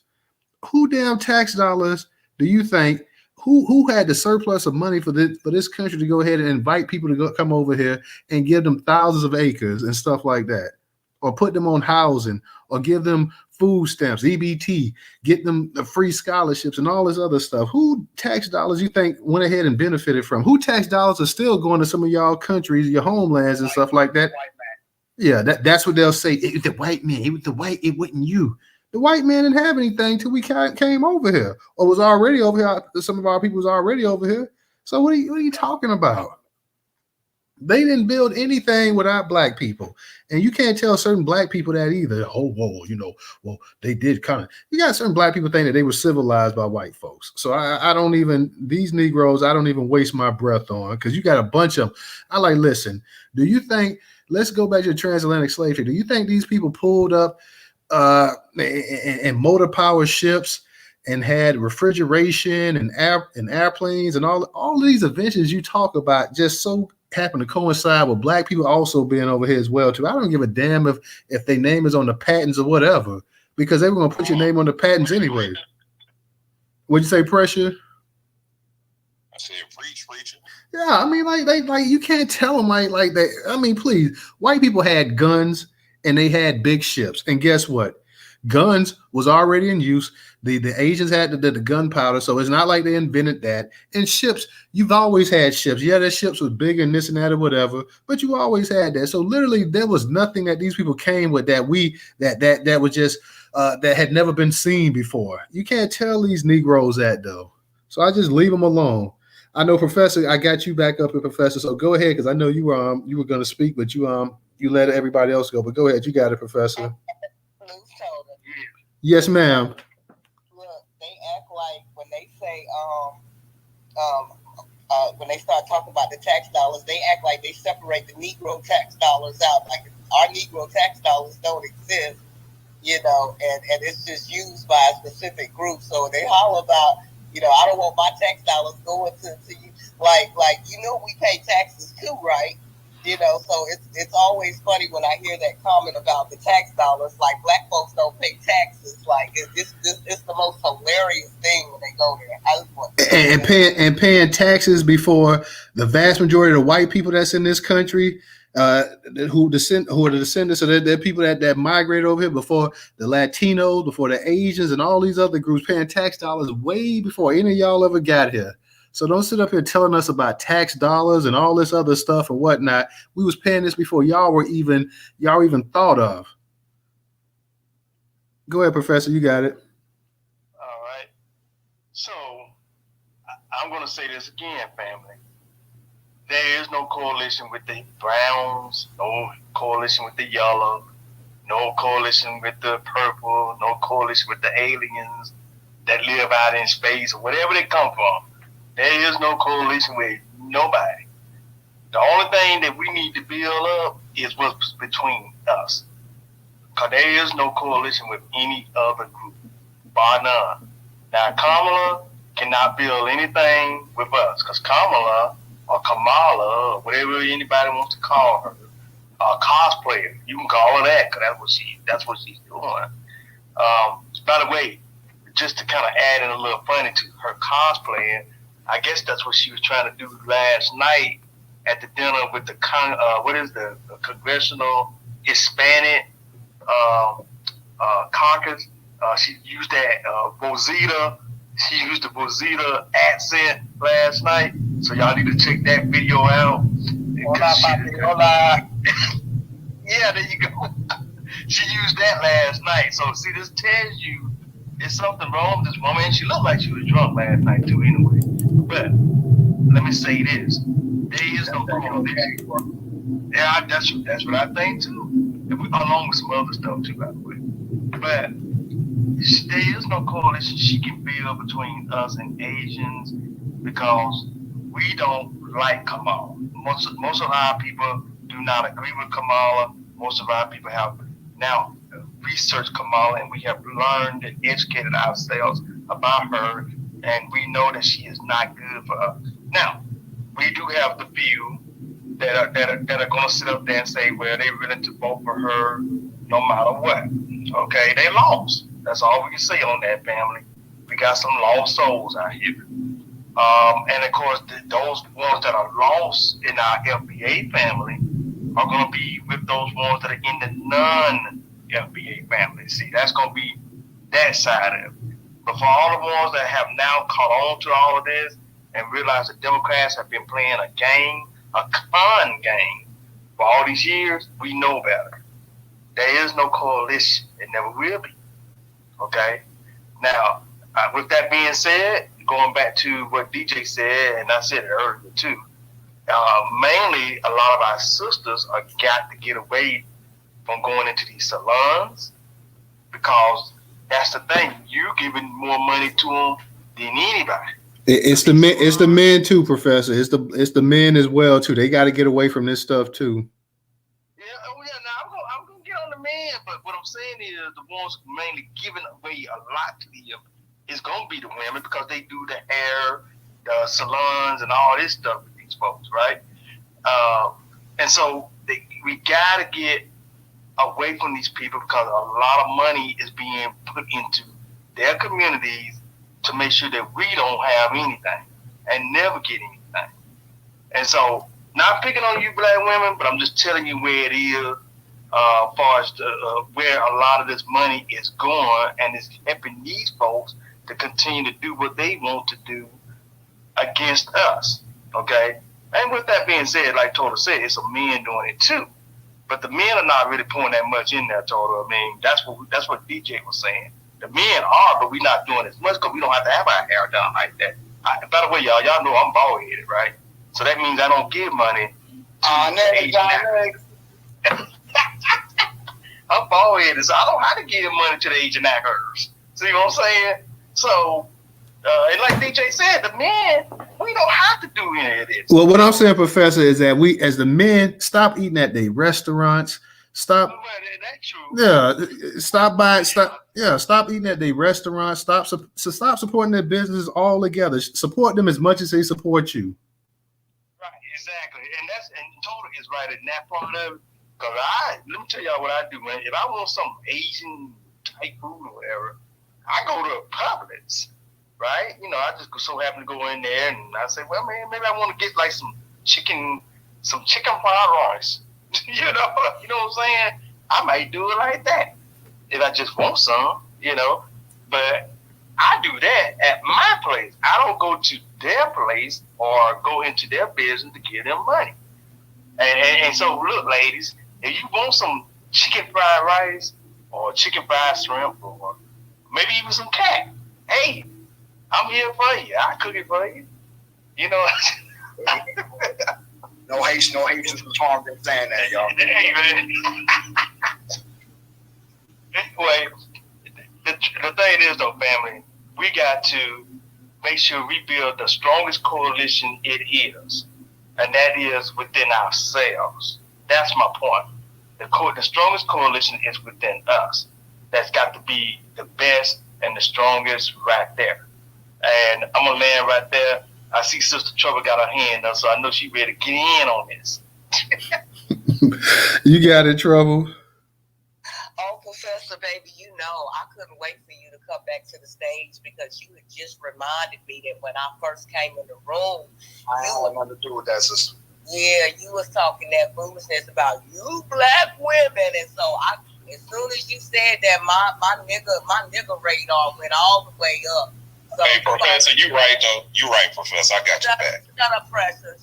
Go stand in the front and make some car paint. Go make a car paint. Hey, you know my brother's gonna have me up in here now too. But you know they gonna have me. Hey, Professor, I got you. Look. Synthetic hair is $1 billion industry, and you're right, Professor. You're right. Hey, murder. Kill. Go stand in the corner for your cat get peeled.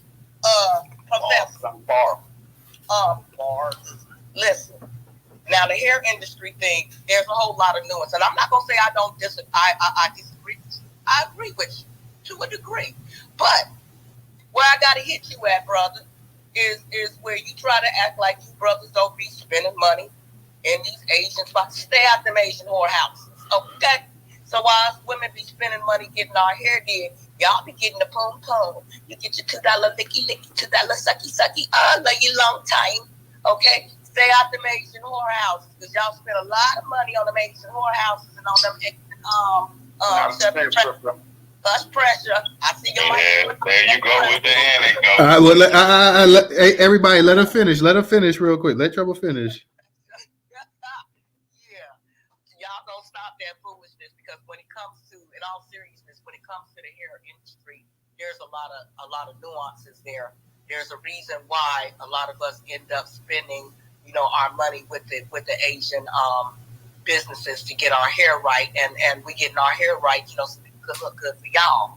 But at the same, don't say that y'all don't, want our sisters to look good or want the sisters with the weave or the caterpillars on the eyes and stuff like that, because you absolutely do.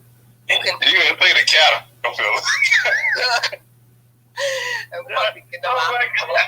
Them old eyelashes on they faces looking like whole caterpillars. I'm just saying. Peacock face. You know what I'm saying? But y'all like that transgender look. You know what I'm saying? So. Oh, no slow-mo, sister. Meet your mic. But what I'm saying is there's nuances to that thing, and we do need to stop spending as much money. But at the same time, that's a whole new conversation when it comes to the whole hair care thing. It's multi-layered, so you really kind of got to break that all the way down. But Professor, I'm not gonna let you come in here and be swinging on women. I just really want to come and tell you, stay out the Asian whorehouses and stop getting that $2 licky, okay? Because y'all military men, y'all are known for going over in Taiwan and all of these other Asian nations and getting your little $2 sucky. Okay. Yeah, that's what you Hey, Trouble, real quick, I gotta say something because one of our people over on YouTube, DL, is saying that you're doing too much. He talking about now she's full of the S. He talking to the bed up in here, look at the simps in here giggling.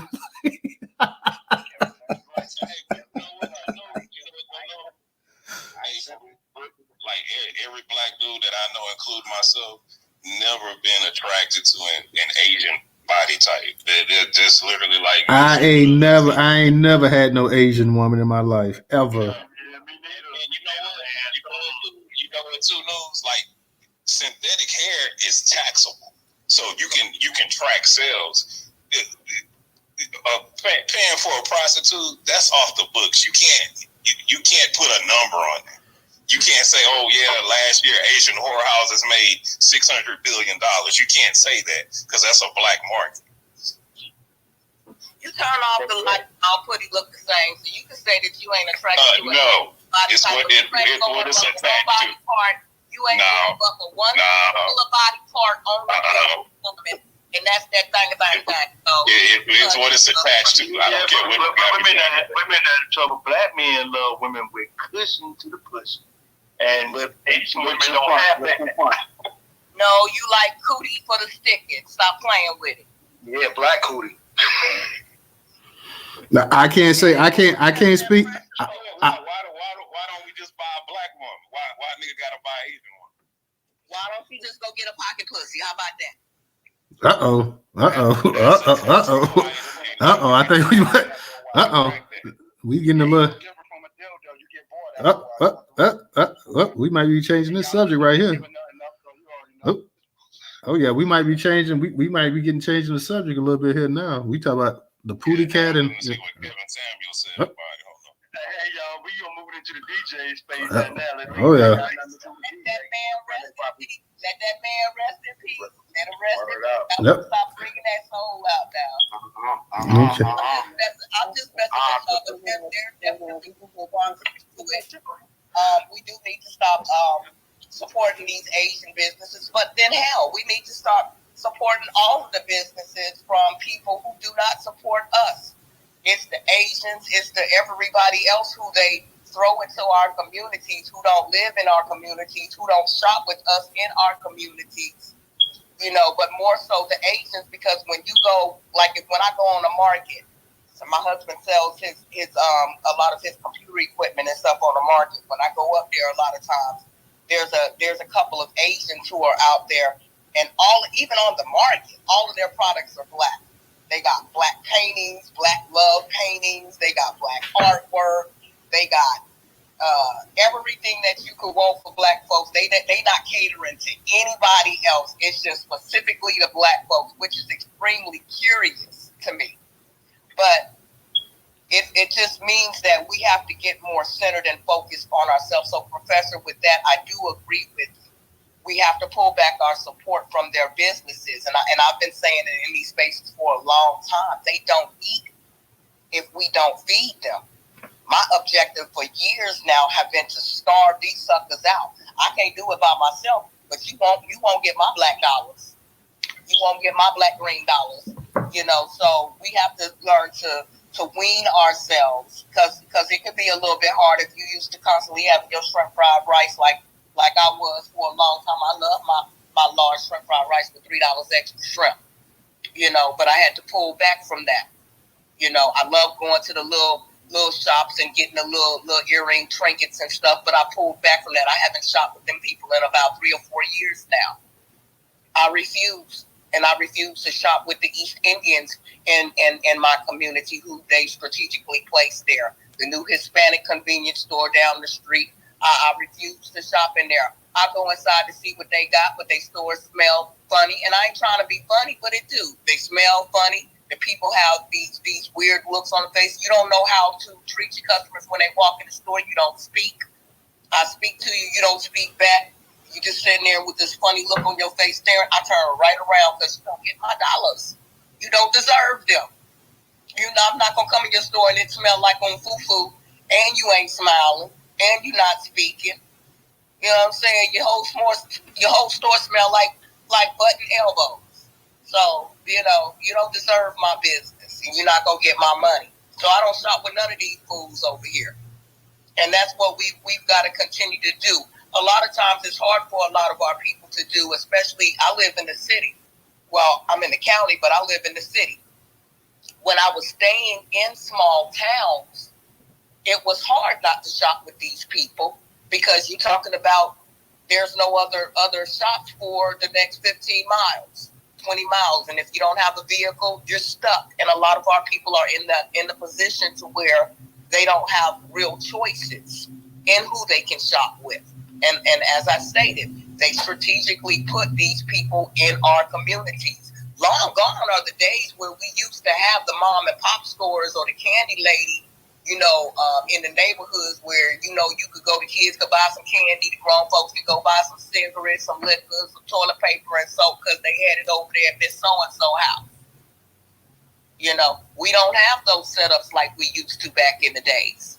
And so, hey, Trouble, you ever notice this too? Those Asian seafood stores. Yeah. They always in the hood where you can walk to them. You don't need no car, no nothing. You just walk straight to them. Right. They used to be on. They put them in the neighborhood. Neighborhood. Yeah, they used to be black owned. You had black owned fish markets and stuff. Now you go up in there, and it's Asians that are running the fish markets. You go to the dry cleaners. It's the Asians that's running the dry cleaners. And I'm like, this used to be Negro businesses. You know, all of the businesses that used to be predominantly Negroes in our communities are now Asian ran or these other people. Yeah, because my aunt, she used to stay working at the dry cleaners and stuff like that. So I mean, she stayed for years working at them dry cleaners. So you're right about that. The dry cleaners, I used to have a lot of black owned dry cleaners in the neighborhoods and stuff like that. And you don't see as many as you used to see. real quick, because I see EHZ, shout out for you for your contribution on Cash App. You said you'd asked a question. Let me scroll up and see if I can find it. Okay, now I see. He says, can the host or the chat address the proper way to respond to someone that knows Kamala is a fraud, but their excuse is to choose a lesser of two evils? So if anybody, EHZ had that question for me and the entire chat as well, too. Like, what's the proper way to respond to somebody that knows that Kamala's a fraud, but their excuse is to choose a lesser of two evils? You say bless your heart and keep it moving, because you can't reason with them people.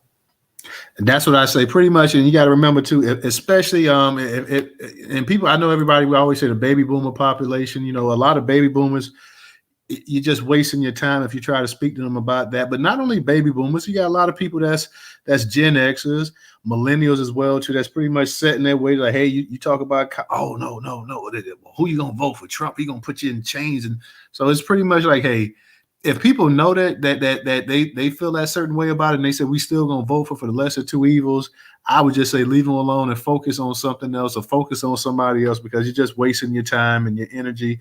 And that person, come election day, is still gonna vote for her. They still gonna vote for her or whatever. I'm not telling anybody how to vote.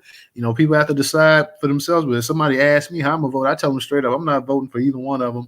I am gonna participate, and I'm gonna vote on the things in my state. But in terms of, I didn't vote for Trump last time, and I didn't vote for Biden last time either. And I'm certainly not going to vote for Kamala Harris as well too. So, you know, everybody has to do what's best for them. But nah, that's a no-go for me. And I would say God rest her dead, me and my mom, she was a Democrat, and we used to have issues, and we used to be talking and stuff. And I just got to the point like, well, you know, she's up in her age. She's been voting this way since she's been allowed to vote. It's no point of trying to convince her, or my dad either, because, you know, my mom pretty much filled out my dad's ballot. They did the mail-in ballot, and however she voted, they pretty much vote the same way. So she filled her ballot out, and she filled his ballot out. So we was talking about the other day. He was saying that he's going to probably do the mail-in, or he said I could just take him up there or whatever. And I told him, like, I don't have a problem taking you up there.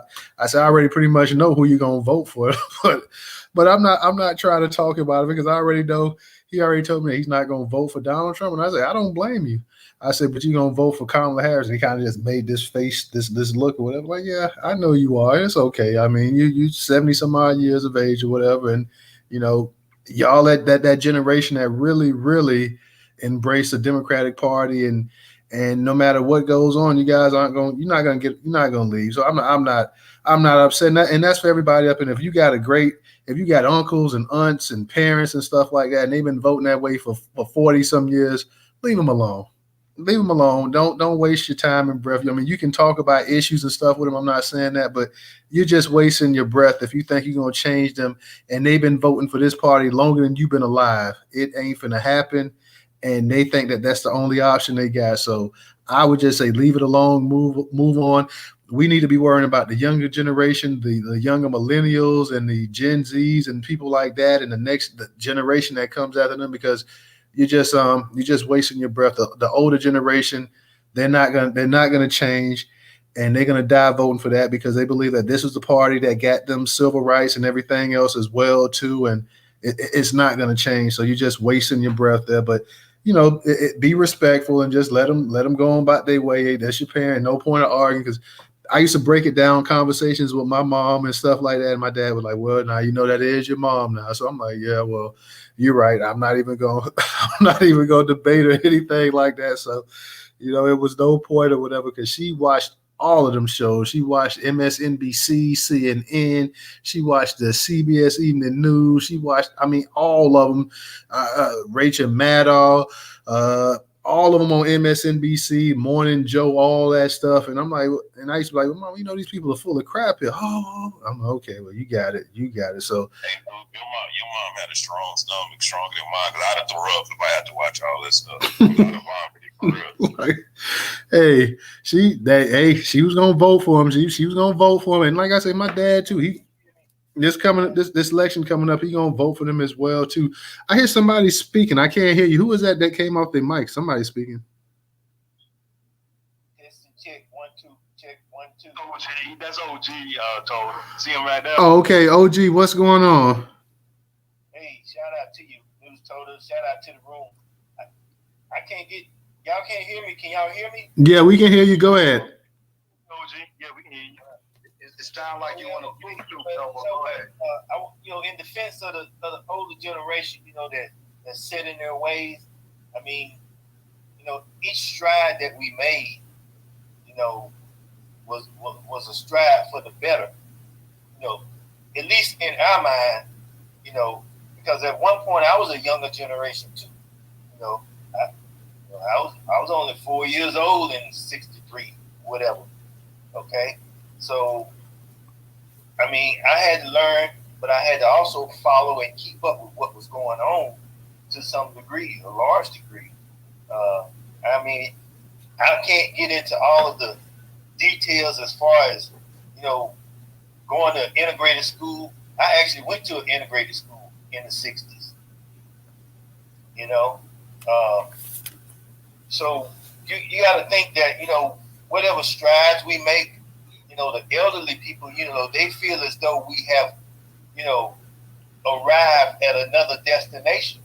They feel like we have accomplished something, other than just fighting German shepherds and, police batons, and marching, all the things that go into it and all the things that have gone into this civil rights movement. The reason that the elder generation are stuck in their ways is just simply that each time we made a step and we made a stride, we felt like we had accomplished something, at least. Okay? And it made us comfortable. And we got too comfortable. And now we're so comfortable that, shit backing up on us and it's backfiring and all, look like we mishandled everything back in the day. And, things are getting out of hand now and being replaced. And all the shit that's going on. Hey, OG, try not to curse up in the space. I know, excuse the language, I caught that. But it's really wild. I mean, and for one thing, I'm really not understanding why we have not put fire to the Democrats' feet, in earlier years.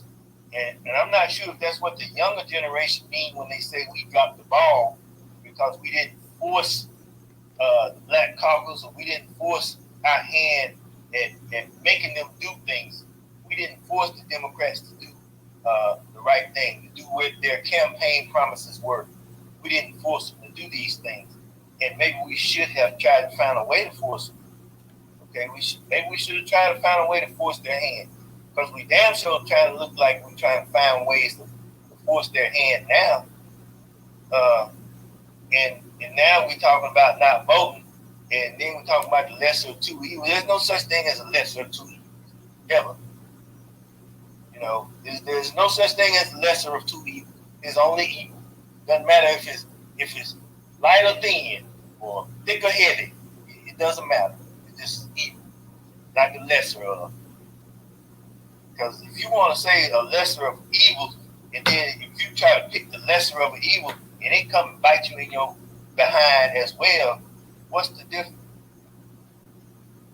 So, I mean, we got to just find ways to light a fire under the feet of the Democrats and the Republicans and any other party that comes along that seeks leadership and they want to be a party of the people or whatnot. Everybody's going to have to find a way to put action into play. Okay? Because we're not doing that right now. We're just talking. Everybody's trying to get the best talking point out. Yeah, even I'm trying to get the best talking point out. Well, not really. I think the best is yet to come, but it's going to take some kind of struggle. Now, land. Thank you, guys. All right, appreciate that, OG. I got to read this comment. When I was talking about my dad and the ballot, and I said I probably just take him. OG Bag said this right here on YouTube. He says my old man ass would have been taking a lift. Nah, we can't. No, I can't. We can't do that to Pops. I mean, he can vote how he want to vote. he brought me into this world. I can't. If he wants to vote, he been voting before I was alive. So if he wants to vote Democrat, he's gonna vote Democrat. So it's not a. I'm not gonna lose an ounce of sleep over it. So if that's what he wants to vote, yeah, we can't make him. We can't have him taking the Lyft or the Uber to go to the polls, man. We can't do that now. We can't. Your daddy raised you. You can't do that. Now I will say this right here: if I did do that, my sister would be calling me and cursing me out left and right. So no, we don't want to do that. What's up now? Hey, let me ask you a question. Even about your pops, but this can be a question about all the older generation and all. But this about your pops, I'm asking you a question. Can you blame him? Can I blame him for how he votes? Right. I mean, I mean, I don't agree with it. So I mean, I don't agree with it. If what he's gonna vote on, I don't agree with. He's entitled to vote like how he wants to vote. I mean, he has his personal opinion on things, and we've had plenty of discussions. And I see that I'm not gonna change it or whatever. So, I mean, a lot of the stuff that we talk about in these spaces and everything else, I talk to my dad about that. Me and my dad, we talk all the time about that stuff. But then I'm like this right here. It's no point of constantly bringing it up to him because he's not going to listen. And he's set in his ways. My dad is 72, 73. And I know he's in his early 70s. So, he's not going to change. He is what he is. And like I say, him and my mom, they've been that way. Before I was born, they were voting Democrats. And, my mom's been gone for a couple of years, not going in a couple of years. And he's still going to vote. The only difference is that she was doing his ballot. And now he's going to do it himself or whatever. So, no, I'm not going to, I don't, you say, I don't blame him one way or another. I mean, that's what he is. That's, I look at it for what it is. I'm like, hey, this is who you are. This is what you're going to vote for. This is what you believe in or whatever. So, hey, more power to you. I disagree respectfully. I respectfully disagree with him and stuff like that, but I'm not going to badger him or browbeat him and this or that, whatever, because I do respect him because the man is my father. So I just leave it at that, even though I don't agree. Like that's one thing. Parents and children, you don't have to agree with one another all the time or whatever, but you just leave it at that. So no, I don't. He voted for Joe Biden, and I told him how I felt about Joe Biden last time or whatever. I told him how I felt about Donald Trump. But he's gonna do what he wants to do. He's my dad or whatever, and that's how he wants to vote. More power to him. Same with I got aunts and stuff like that as well too. They gonna vote the same way, and I got aunts that sit at the poll, that they do the poll and all that other stuff like that. And I know that they're gonna be Democrat down. And I don't try to convince them or change them or this and that or whatever, because you're just wasting your time. You can sit up here and you can say, hey, you know what? You can talk about policy, history. You could talk about the projections of the future and this and that or whatever. And they got tunnel vision. They don't see it. So I just say, you know what? Hey, it's not even important to try to reach him at this point in stage in his life. I'm more concerned about my kids and some of the younger generations and stuff like that as well too. So, hey, I tell my kids, what I believe in and whatnot or whatever. And, even then that's up for them. They're going to do what they want to do, but I'm gonna at least put it out there, and I have more of a chance of reaching them than I do of reaching somebody that's, in their 70s. All right. But let me go ahead. Appreciate that, OG. Let me go ahead and I see you, OJ. You said I ain't taking nobody nowhere to vote against my interests. Hey, to each is their own. Like I say, if this is my dad, so with my dad, I'm a little bit different on that tip. Like everybody, everybody handle their relationships with their family members and their parents differently. Like I say, I'm definitely somebody who raised me, and from the time I was born or whatever, and taught me and everything else like that, and a lot of the stuff I have in life is because of him and my mom. Hey, we ain't got to agree 100%, but there's going to be a level of respect shown. That's just the way I'm raised. And, we don't have the most perfect relationship, but no matter what, that's still my dad. So that's how we ride over here. I don't tell anybody how they handle their relationships with their parents, but over here, I'm gonna show my old man respect, because I can remember being in the neighborhood and some of my friends didn't have a daddy, or daddy didn't come around, or didn't see their daddy and this and that, whatever. So mine, my dad was always there, and always did what he could do. So, I have to go ahead and give him that level of respect. But like I say, I respect everybody, that do what they have to do. Everybody has their own life to live. Let me go ahead and get to and MZ. Who said that? I couldn't hear. Who spoke? I couldn't even hear. Oh, that's you. Go ahead, DJ. I'll just be quick, Amber. I don't know if you want to speak. You had your hand up for a minute. So just to answer your question real quick, OG, it's a yes and a no. You know what I mean? Now, yeah, we gonna respect the OGs because that's y'all just got the final say. You've been here longer than you know more. You know what I'm saying? Even though what you know may not correlate in today's time, and that's the one argument I'm it's an argument, one issue. I realized with my OGs, you know what I'm saying? My own kid, veteran, start talking this politics. I want to hear that. Pour me a shot. You feel what I'm saying? I get it. You know what I'm saying? Worked military and dealt with Jim Crow and all this other stuff. And you was a product of North Right. So let's go. That's 4 things right there. So I can't tell you what to do. But in some ways, yes, I can. Because if not for y'all fighting for us to have a better education, you damn right I'm going to argue with you about, hey, yo, that's a trap right there. Y'all fell for it in the 50s. Look what they're doing now in 2024. So if I don't correct you, then I failed you. What was the purpose of me going to school and doing all this stuff? You know what I'm saying? The whole purpose was for me to come back and tell you, yo, this is what I learned in school. Are you smarter than a 5th grader? No, you're not, because you're not learning what's going on in school. You've been out of school for 30 years, 50 years, 60 years. You know what I'm saying? You have no idea how trigonometry, mathematics, and you aced that stuff in the 60s. You know what I'm saying? You was the math whiz. You was the TA in school. You know what I'm saying? But not no more. So my father's side, just laying here, my father's side, did not grow up with them, did not raise them. I lost my father when I was just born. So I never knew my father. So yeah, you're right. Some kids that don't even got a daddy to come around. But I also look at the ones who did, and even though they might have been there, they still teach their kids. I got a lot of friends like that, all across the color spectrum, Their father was there, went to work, raised them to vacations, sent them to the private right schools. They have no life skills, Not none, You know what I'm saying? And it's like a lot of their stuff they picked up on was because of me.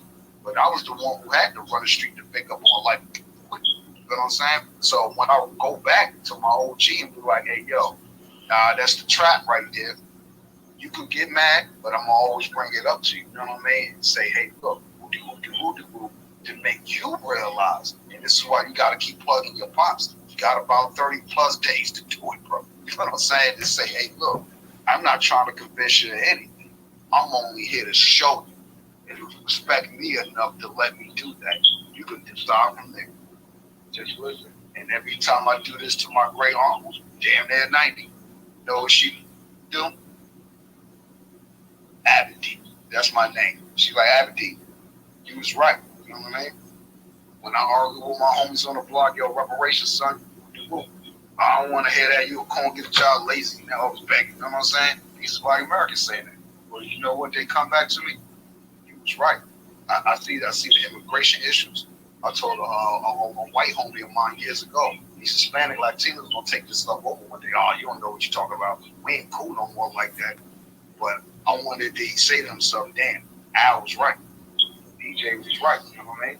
Because I had to see all this stuff growing up. I didn't have the type of guidance at home where I was being nurtured in that way. I'm nurtured from the street, you know what I'm saying? But I always listen to my OGs and teachers, so it's like I got the best of both worlds. So I can sit here and argue with an OG and say, hey, woo-de-woo-de-woo, and they can say something to me and woo-de-woo-de-woo, and I can't say anything because they right, you know what I'm saying? And that's the way I gotta play it. Like, damn, I'm gonna sit here and argue with you to a certain extent. But eventually, you're right. I'm going to respect you to the point I'm going to just keep my mouth shut. Because all I'm here to do is make you think. That is it. I'm not here to, change your mind, old head. Big bro, no, I'm not. Look, this is this. And the way you did it, now this is the way it looks now. All I can do is show you the information. Other than that, you're going to do what you want to do regardless because you're your own person. And who the hell going to change after being on the planet? 50 plus years, 60 years, 70 years. I'm trying to get my own change. He's 69, about to be 70, still doing the same thing. Ain't nothing changed. Ain't gonna like to change some things.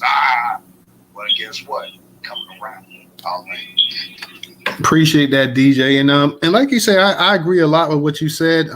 But then it just like you can try, and then some people just, they're just not gonna change. I've tried, and I just to the point I'm like, well, hey, you know what? It's your life. If that's what you want to do, and you've been voting that way, okay, well, go ahead and do it. Do what you've been doing. You've been doing it before I've been on this planet, and you're gonna do it until you die. So I'm not gonna lose any sleep over it. And and respect to you too, OG Bags. I see you say much respect to you, News. So the slippery slope. He said facts, DJ. What you were just saying. We try to reach our people as best we can, but then sometimes you just can't reach. It's no point of just browbeating someone and getting them aggravated and agitated to the point the older person as well too. Life is too short for that, and I can definitely having, like I said, going on 2 years since losing my mom is too short for that. So I'm not even I'm gonna do what I can do. And like I say, I got kids, and I'm trying to go ahead and open their eyes to certain things as well too, because I'm forever telling them about white supremacy and everything else like that. And so that's my focus. My focus isn't on somebody who's been around over 7 decades. So I of course, anything I could do for them, I will do. But politically and stuff like that, I leave it alone because I know I'm not reaching them. And I'm like, hey, we got the younger ones coming up. They need our attention. They need our focus. So that's who I'm going to. Let me go ahead and get to Riviera. Riviera, what's going on with you tonight?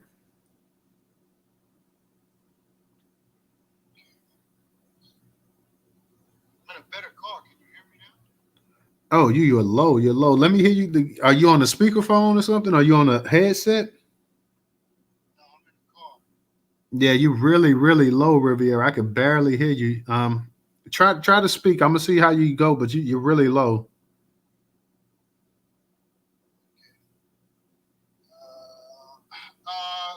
So about the voting thing.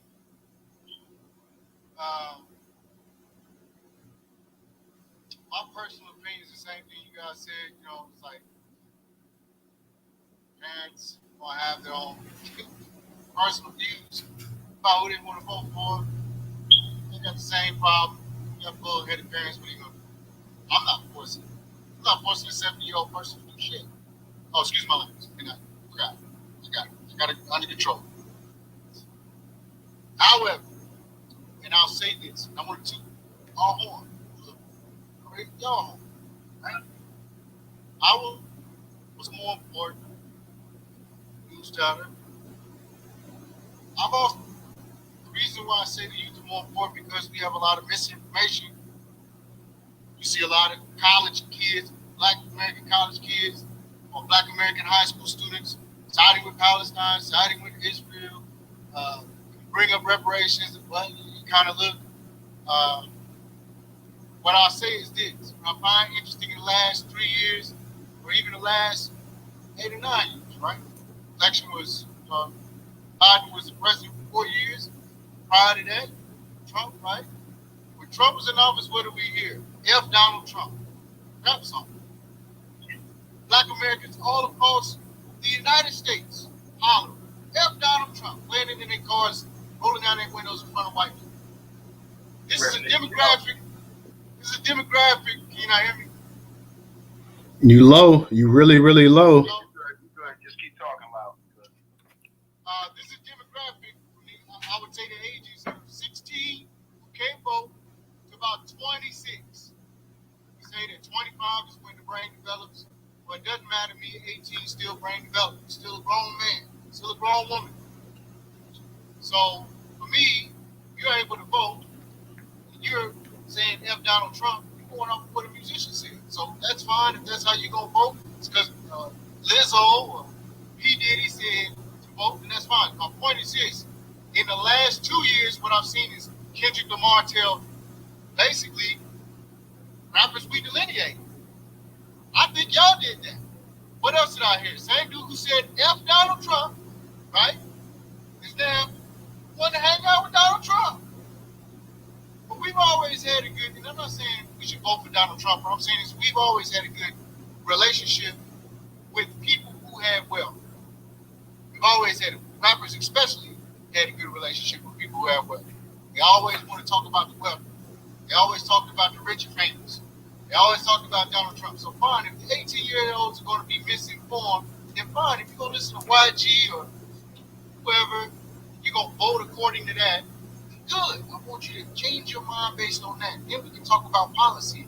But as you listen to Donald Trump, is the SH word, right? We'll talk about policy. And then we'll talk about the pros and cons of why you probably shouldn't vote for Donald Trump. But the pros of why you should vote. And the pros probably outweigh the cons more than you think, buddy. Rap song, cool. Glad that you're on board and that you're not one-sided like my grandmother and my grandmother, my dad. My parents, because they're pretty old. They're old enough to be my grandparents, but anyways, I'm glad that you're not being one-sided like them and set your ways. It's important. Because then you open up the conversation of politics for them to be talking about politics. Other than Israel, other than the crap that, we see on Twitter every day and Facebook, which is trash, right? And it opens up another door to come into these spaces and to get even more information. Because I don't know nothing. I say that every time I go into spaces. I learn something new every day. So me, a 40-year-old, learning something new. They say 40-year-old, you said 25 is when the brain develops. For 40-year-old, who they say can't learn jack. Once you get 40, you ain't gonna learn nothing, right? For 40-year-old to learn something on these spaces is very interesting. So you got, once again, that age demographic, I wouldn't say 16-year-olds, but maybe 18, maybe I'll say 23 would be interested in coming in these spaces because I'm starting to see more and more young people come in these spaces and engaging with us. And people that I've never seen on spaces ever before. And get this, when I first got on spaces, actually when I first got on Clubhouse, it was mostly trolling from these young people. Now they want to have a real conversation about politics. Now, some of these suckers, are coming on this app already educated about reparations. And I ain't even talking about just California. I'm talking about federally. That's you guys. Y'all did that. Toot your horn. Right? So that's all I want to say. I think it's important to get on the youth. The youth are the next generation. We gonna die just like our parents and grandparents. But it's important that we teach these kids policy and not to be ill-informed on everything and watching rappers. If you want to watch a rapper, that's fine. The rapper ain't gonna help you get reparations. When inflation goes crazy, you can't rent an apartment no more. Hey, YG made his money. Yeah, you gotta try to figure out what the next step is. Even with that college degree, you may not be making nothing but $16 an hour with that bachelor's degree. Yeah, young lady, young man. So it's important that we teach these youngsters policy, or worse, and I hope this never happens, and I wish it never happens, and I pray it never happens. They let immigrants come over here and get degrees like the Nigerian scam degrees. Basically go 1 year, they learn some BS degree, and then get the job over a black person or even a white person. They can start giving the immigrants all the degrees, right? Screw the picking berries. I'm talking about some real bad stuff happening. We know that's not going to happen. Need significant amount of education for certain jobs. But some of this stuff, honest to God, hands-on training. Last thing, I'm going to shut up. I'm in Southport, Colorado. Most interesting thing, I'm working out here. And this is the middle of nowhere. The last couple weeks I've been hearing about, the Venezuelan thing going on. This is what I really wanted to talk about. Venezuelan thing is very interesting because I look at the demographics between Southport, Del Norte, Alamosa, Thornton, and there's another city that's kind of close to here where we're kind of working, Monte Vista. There's a general Hispanic population. It's maybe like 8% across the board, maybe 8 to 10. But what's funny is there's a lot of Venezuelans, mostly Mexicans and South Americans. But out of nowhere, there's all these Venezuelans. So there's the hotel I'm at Quality Inn Suites. I'm going to dox myself just in case you think I'm lying. You look it up. It's on South Furnace Road. All right? I'm not going to be here but another couple days, so you won't come and kill me. You better do it soon. Because I know I troll some people. But there's 3 or 4 Venezuelans who do housekeeping. There's a man, his wife, his daughter. And I was talking to the man because the wife and daughter don't speak English. Either that or they don't talk to men. I'm fine either way. So I talked to the guy. I said, hey, man, you Puerto Rican? Because I thought the dude was Puerto Rican. He had braids in his head, and he kind of had some melanin, and he looked a little, like, what they call an Afro Latino, right? He's a light-skinned dude. So I started asking questions, said, hey, man, you Puerto Rican, you Boricua? He said, no, Venezuelan. I said, oh. He said, yeah, me and my whole family, we Venezuelan, bro. And there's more of us across those Tri-City areas I just mentioned. This is the middle of nowhere, Colorado. They're forking them over here. Mexicans, they've been here probably for ages. A lot of these towns like Monte Vista have been around since 1920. There's a big flag in the city. The town was established in 1920. But what I'm saying is that those people have probably been here since the 50s or 60s. These people are just straight off the boat. And they're telling me that they're just straight off the boat.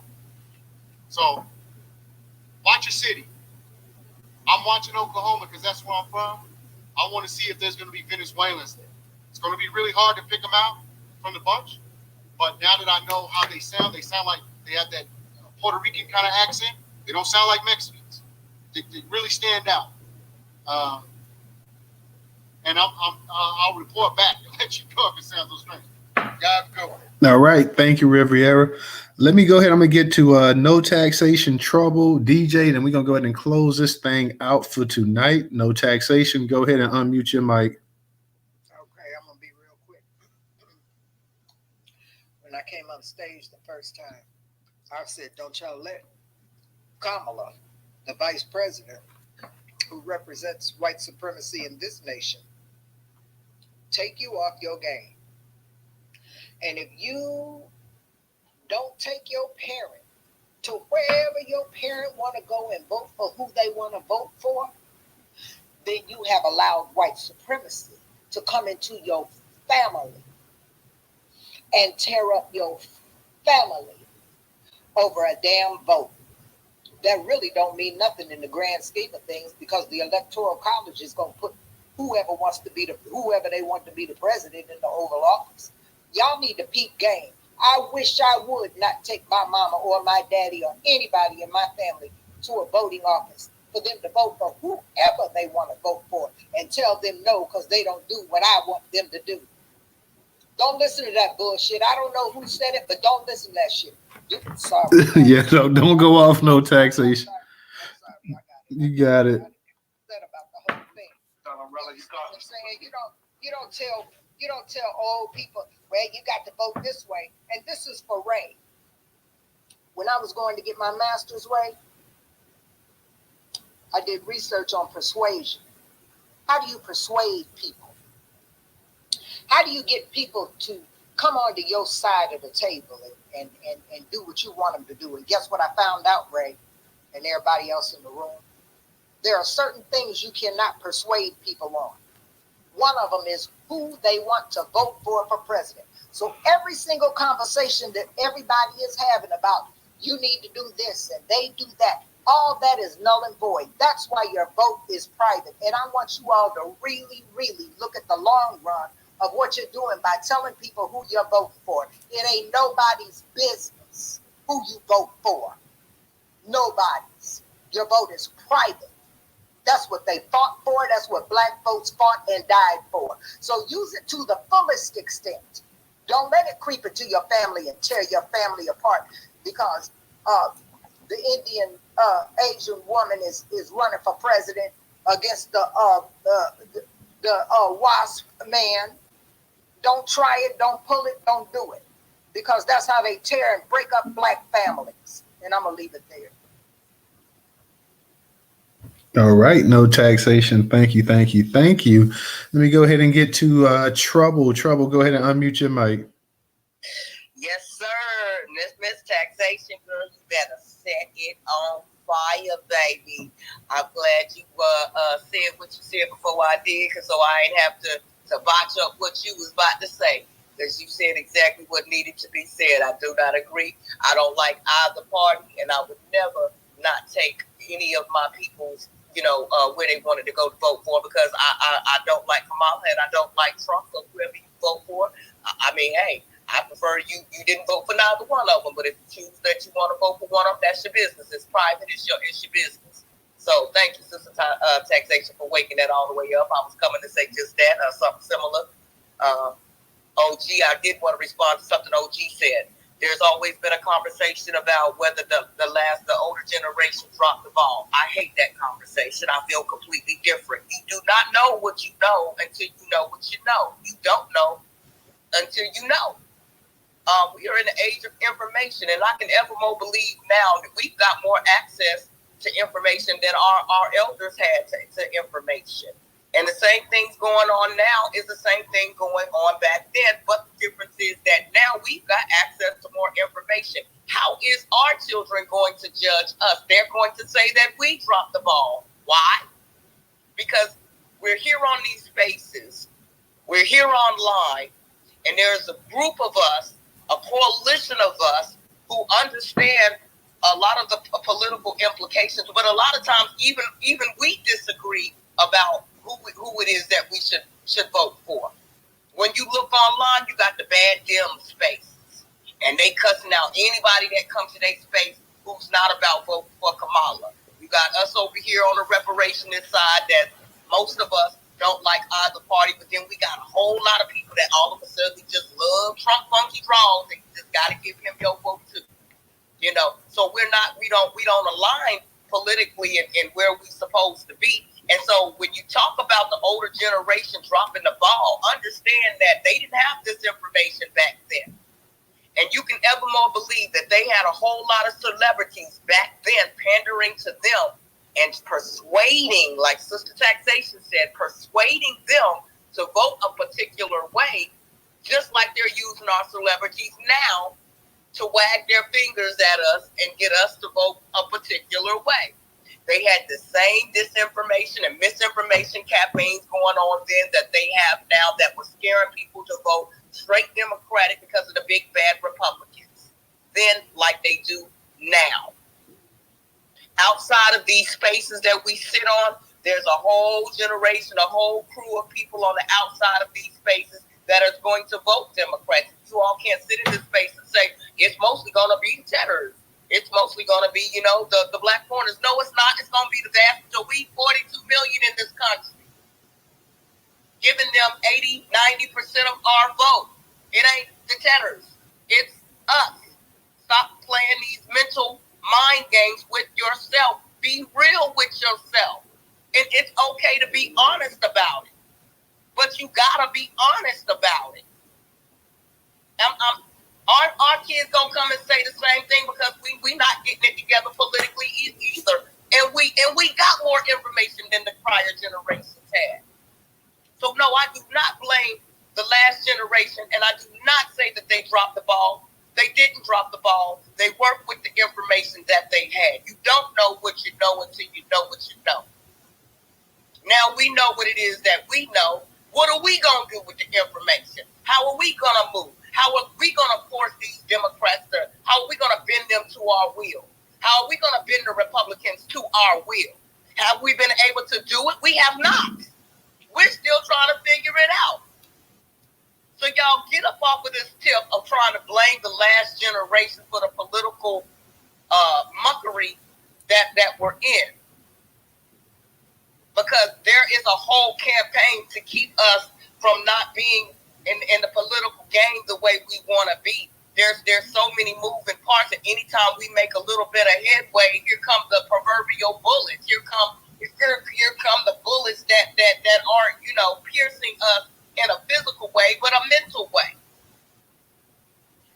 Stop blaming the generation prior to us, and worry about how our children are going to judge us in the course of what it is we got to do now. Focus on that, and I'll land. All right. Thank you, Trouble. OG Bags, are you on Twitter? Because I see you say, please bring me up. This is a Twitter space. I don't know. And we're streaming it on StreamYard and YouTube. So I don't know if you're in the Twitter space, I can bring you up. I don't see you up in the space, but if you are up here, because I'm about to close it out, I'll let you come up here real quick. Have we just been online? What are we doing back in DC? What you say? Some DJ, you said something? OG Bags over there on YouTube. He said, please bring me up. He's in the space. OG, if you up in the space, request to speak. If you're in the space, request to speak, and I'll bring you up here real quick before we close. Yeah, if he's up in the space, I don't see him. If you're in there, hit the request button to speak, and we'll bring you up here real quick before I close it out, because I do want to go ahead and close it out. Nick, who is this? Nick Ragu? What's going on, my man?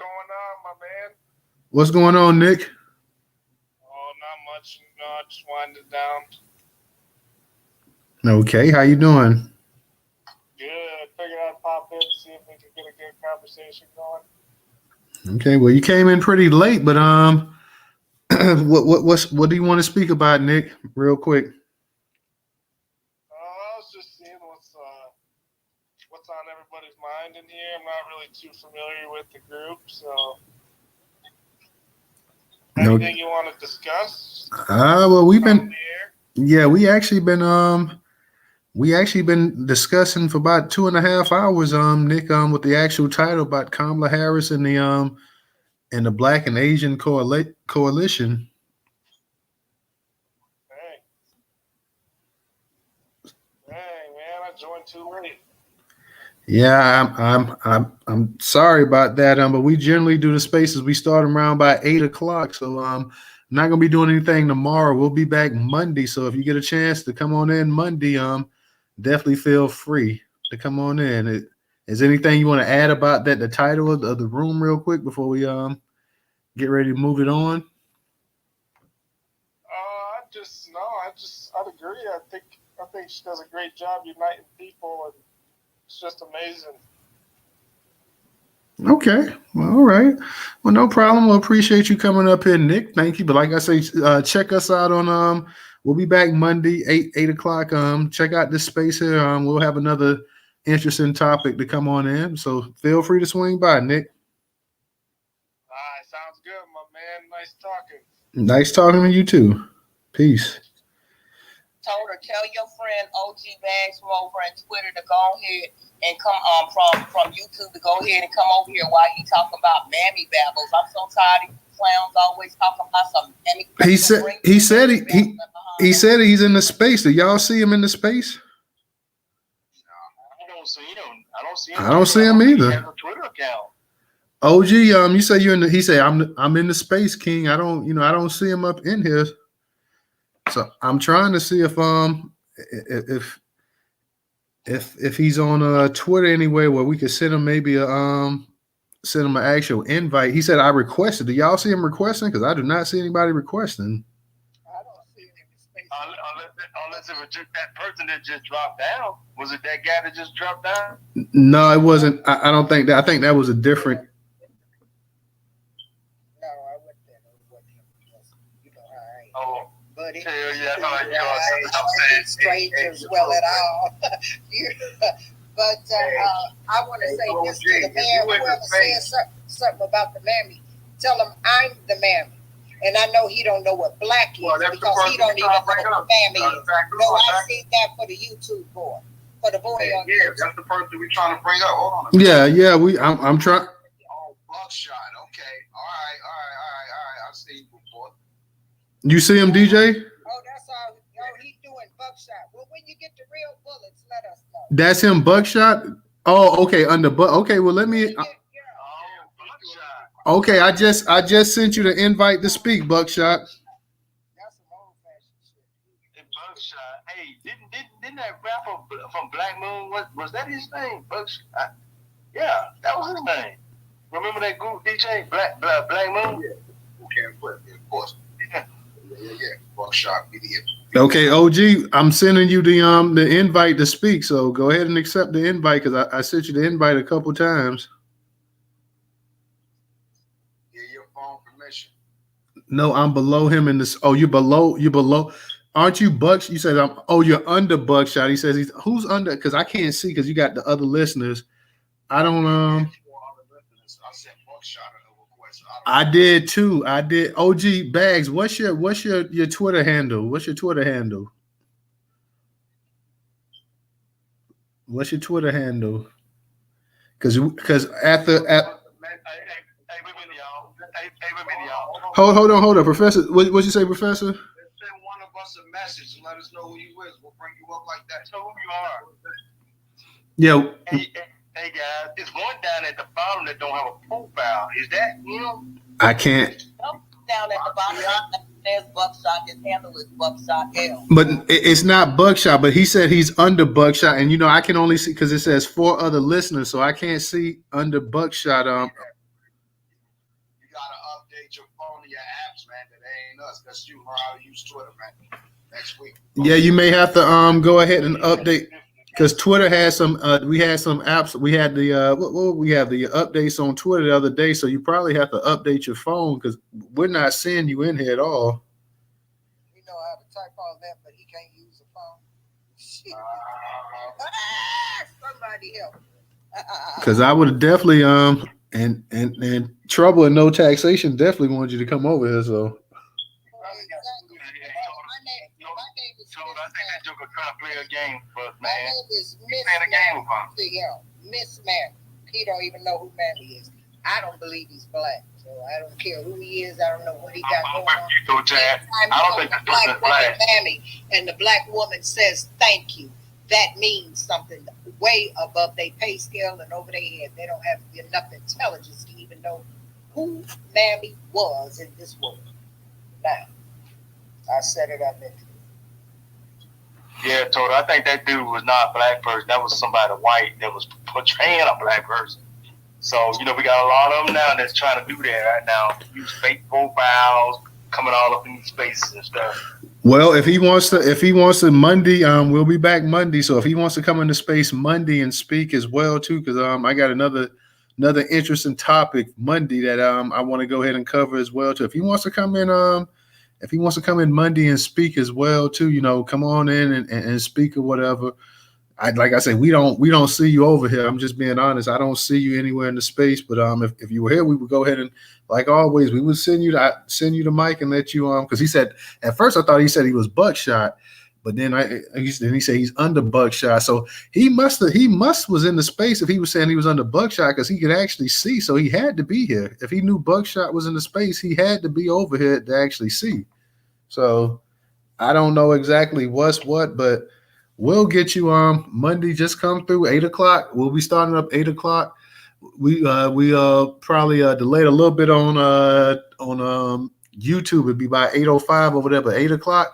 8:05. Come on in. We'll get you up in here as well too. So, but because like I say, I know Trouble and I know No Taxation. They definitely wanted. We were gonna keep the space open a little bit longer for you to come over here as well too. So. Get your chance and come on over here. What'd you say, Trouble? I said, yeah, come on back next week, and you better come correct. And you start that mammy foolishness, you better be able to back it up. Real talk. Go on and make that fake account because that's what they do is make those. They got 11 different accounts to tell you that they don't want you to know who they are because they're so scared that they'll get run up on. That's what that's really all about. You do realize that they're scared. That's why they make those accounts and talk the way they do, because they cannot do that in real life. And that's been researched. That's been researched when it was Twitter, okay, and owned by Jack. That's what had those people, because white women were on the move at one time. This was before y'all came. Was on the move about that kind of stuff. And the research then came out because they didn't like all that kind of stuff, the way they were being talked to and all that kind of stuff. So white women. The white women had the research done. And the research concludes that those people, mostly young boys, white, hide behind those accounts and type up anything because they are in fear of going outside of their house and saying those things. Those are the same people that do those shootings and start doing mass shootings. Trust me, the research is out on those people. So, no, he's not going to come over here. I cold daggone guarantee you he's not going to come over here. He's not going to do it. He's probably 14, 15, 16. So he left this message. He left his last post up. I see y'all Monday. I'm your ass old lady. I don't know if he's saying, I don't know if he's about I'm your ass old lady. So I don't know. Jesus Christ, what the You can't even comprehend what they're saying because they're so busy trying to sound black. You see, that's how they mess themselves up. That's how when they start talking like that, you know they ain't black. Because see, a black person would have said, "Okay, see you Monday." See how the game go. Okay, he just left this man. He said, Lady, I live on 60th in Indiana. I ain't scared. I'm white. I just need to update my app. Newstoter. I'm not tech savvy, but Monday, and I'm 43. Okay. He said I'm on her ass. I'm on her ass since talking. Okay, well. What's the state? What's the city or state? Anybody could 60th in Indiana. That could be anywhere in the country. Come on now. If you're black and you 43 and talking crazy like this, then yeah, you're gonna need the state. He said he white. He said he south of Chicago. Well, I tell you what, OG. You say he's white? That's what he says. He says to lady. I don't talk to white boys. I ain't got that for you. I ain't got nothing. I ain't got no conversation on that. He going about his business. He calling me mammy. He don't know who mammy is. I got no conversation for no white boy who don't know who mammy is and thinks it's a racial slur. None. I don't wallow in the mud with pigs. That's one thing I do not do. Just follow me. He started on what I don't do. It's a lot. I have more rules and regulations about white boys. I got a lot of rules and regulations about white boys. A lot of them. So he better stay right where he's at. He look good. Okay, now he said I ain't white, bro. So I don't. First he was white, now he's not white. You know, first he was young, then he was old. He don't have this, and he live on 60th in Indiana. He's just, pay him dust because he don't even know where he's at. When you get your game together, come back. Well, I'll say this right here, no tax. Monday, like I say, Monday we'll be back Monday. So if he wants to, where he got a whole week to get his game together. How many days? How many days is that? What's the day? Wednesday. It's 2. He got way too many days to get it together. Yeah. He might need to ask for 2 weeks. He got 5 days. Don't even stop. He got 5 days, no time. He ain't gonna make it. He ain't gonna make it, no time. You have the late night space? He ain't gonna make it. You already know, right? Pull up. Hey, y'all, part 2, y'all. You already know. Part 2, y'all. Hey, tell them to pull up to the late night space. Yeah, tell him pop out. Tell him pop out. Hey, OG. Hey, OG. They DJ. Hey, real quick, y'all. Real quick. Let me tell him.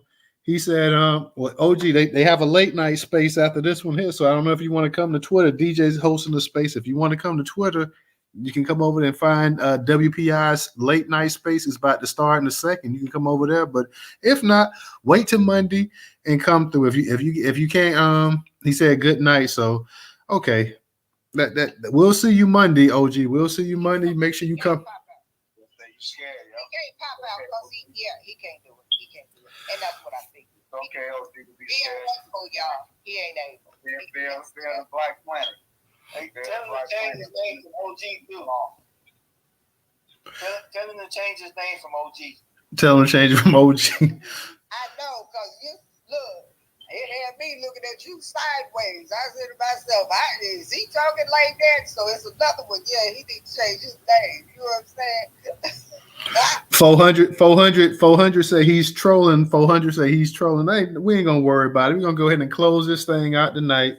DJ's got the late night space, y'all, going on. We'll be back Monday. I got another space, y'all, another title, topic, and everything else like that as well, too. I'm thinking about. Of course, we got to see what's coming in the news cycle because sometimes I have stuff mapped out and then something else pops up and then I have to end up postponing it and pushing that back and doing another space. So we're gonna see because I got one planned for the Monday, but we'll see what comes up in the actual in the news whatever news. I can't even think. I can't even think the news. Damn, what was I gonna say? I'm sorry, but he said, "What's the link to DJ space?" Hey, he hadn't started yet, man. You got to come to Twitter. You got to come to Twitter. You got to come to X and find it because he hasn't started yet. So you got to just come over there and find it, OG. But if you can't find it, come check us out Monday night. We'll be here and you can come through. But on that note, let me tell No, I'm about to just type it in the chat now, so don't post it. You can close this one. Okay. Well, he's going to. Newstoter, I got an idea for a space, bro. I don't know if you saw that Kamala Harris. She's actually talking about that just because you own or possess a gun legally in the sanctity of your locked home, it doesn't mean that they're not going to go in and check to see if you're responsible. Did you see that? Oh no, I didn't see that. I'll tag you. Oh yeah, tag me on that or whatever, because I'm about to get ready to get off of here, and then I'm gonna go watch a little bit of man, what's the Family Business? The season 5. I'm gonna watch a couple episodes, watch an episode of that, and I'm taking my behind to sleep for the night. You gotta watch Sanford, son. Who you lying to, bro? Please. That's what I be watching. Total. Hey, I watched Sanford the Son. I watched that Friday night on Saturday, like after watching the Cosby or something like that. But if y'all that Family Business that come, because I was watching it on Netflix, but the first 4 seasons, but then the 5th season came on. It comes on BET Plus.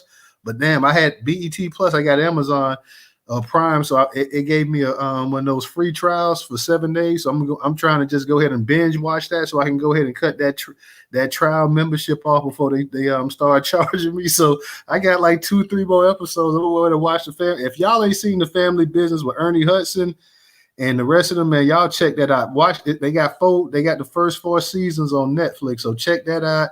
And then if you got Prime, go ahead and get that free trial and watch it on Prime as well too. So I'm going to check that out, man.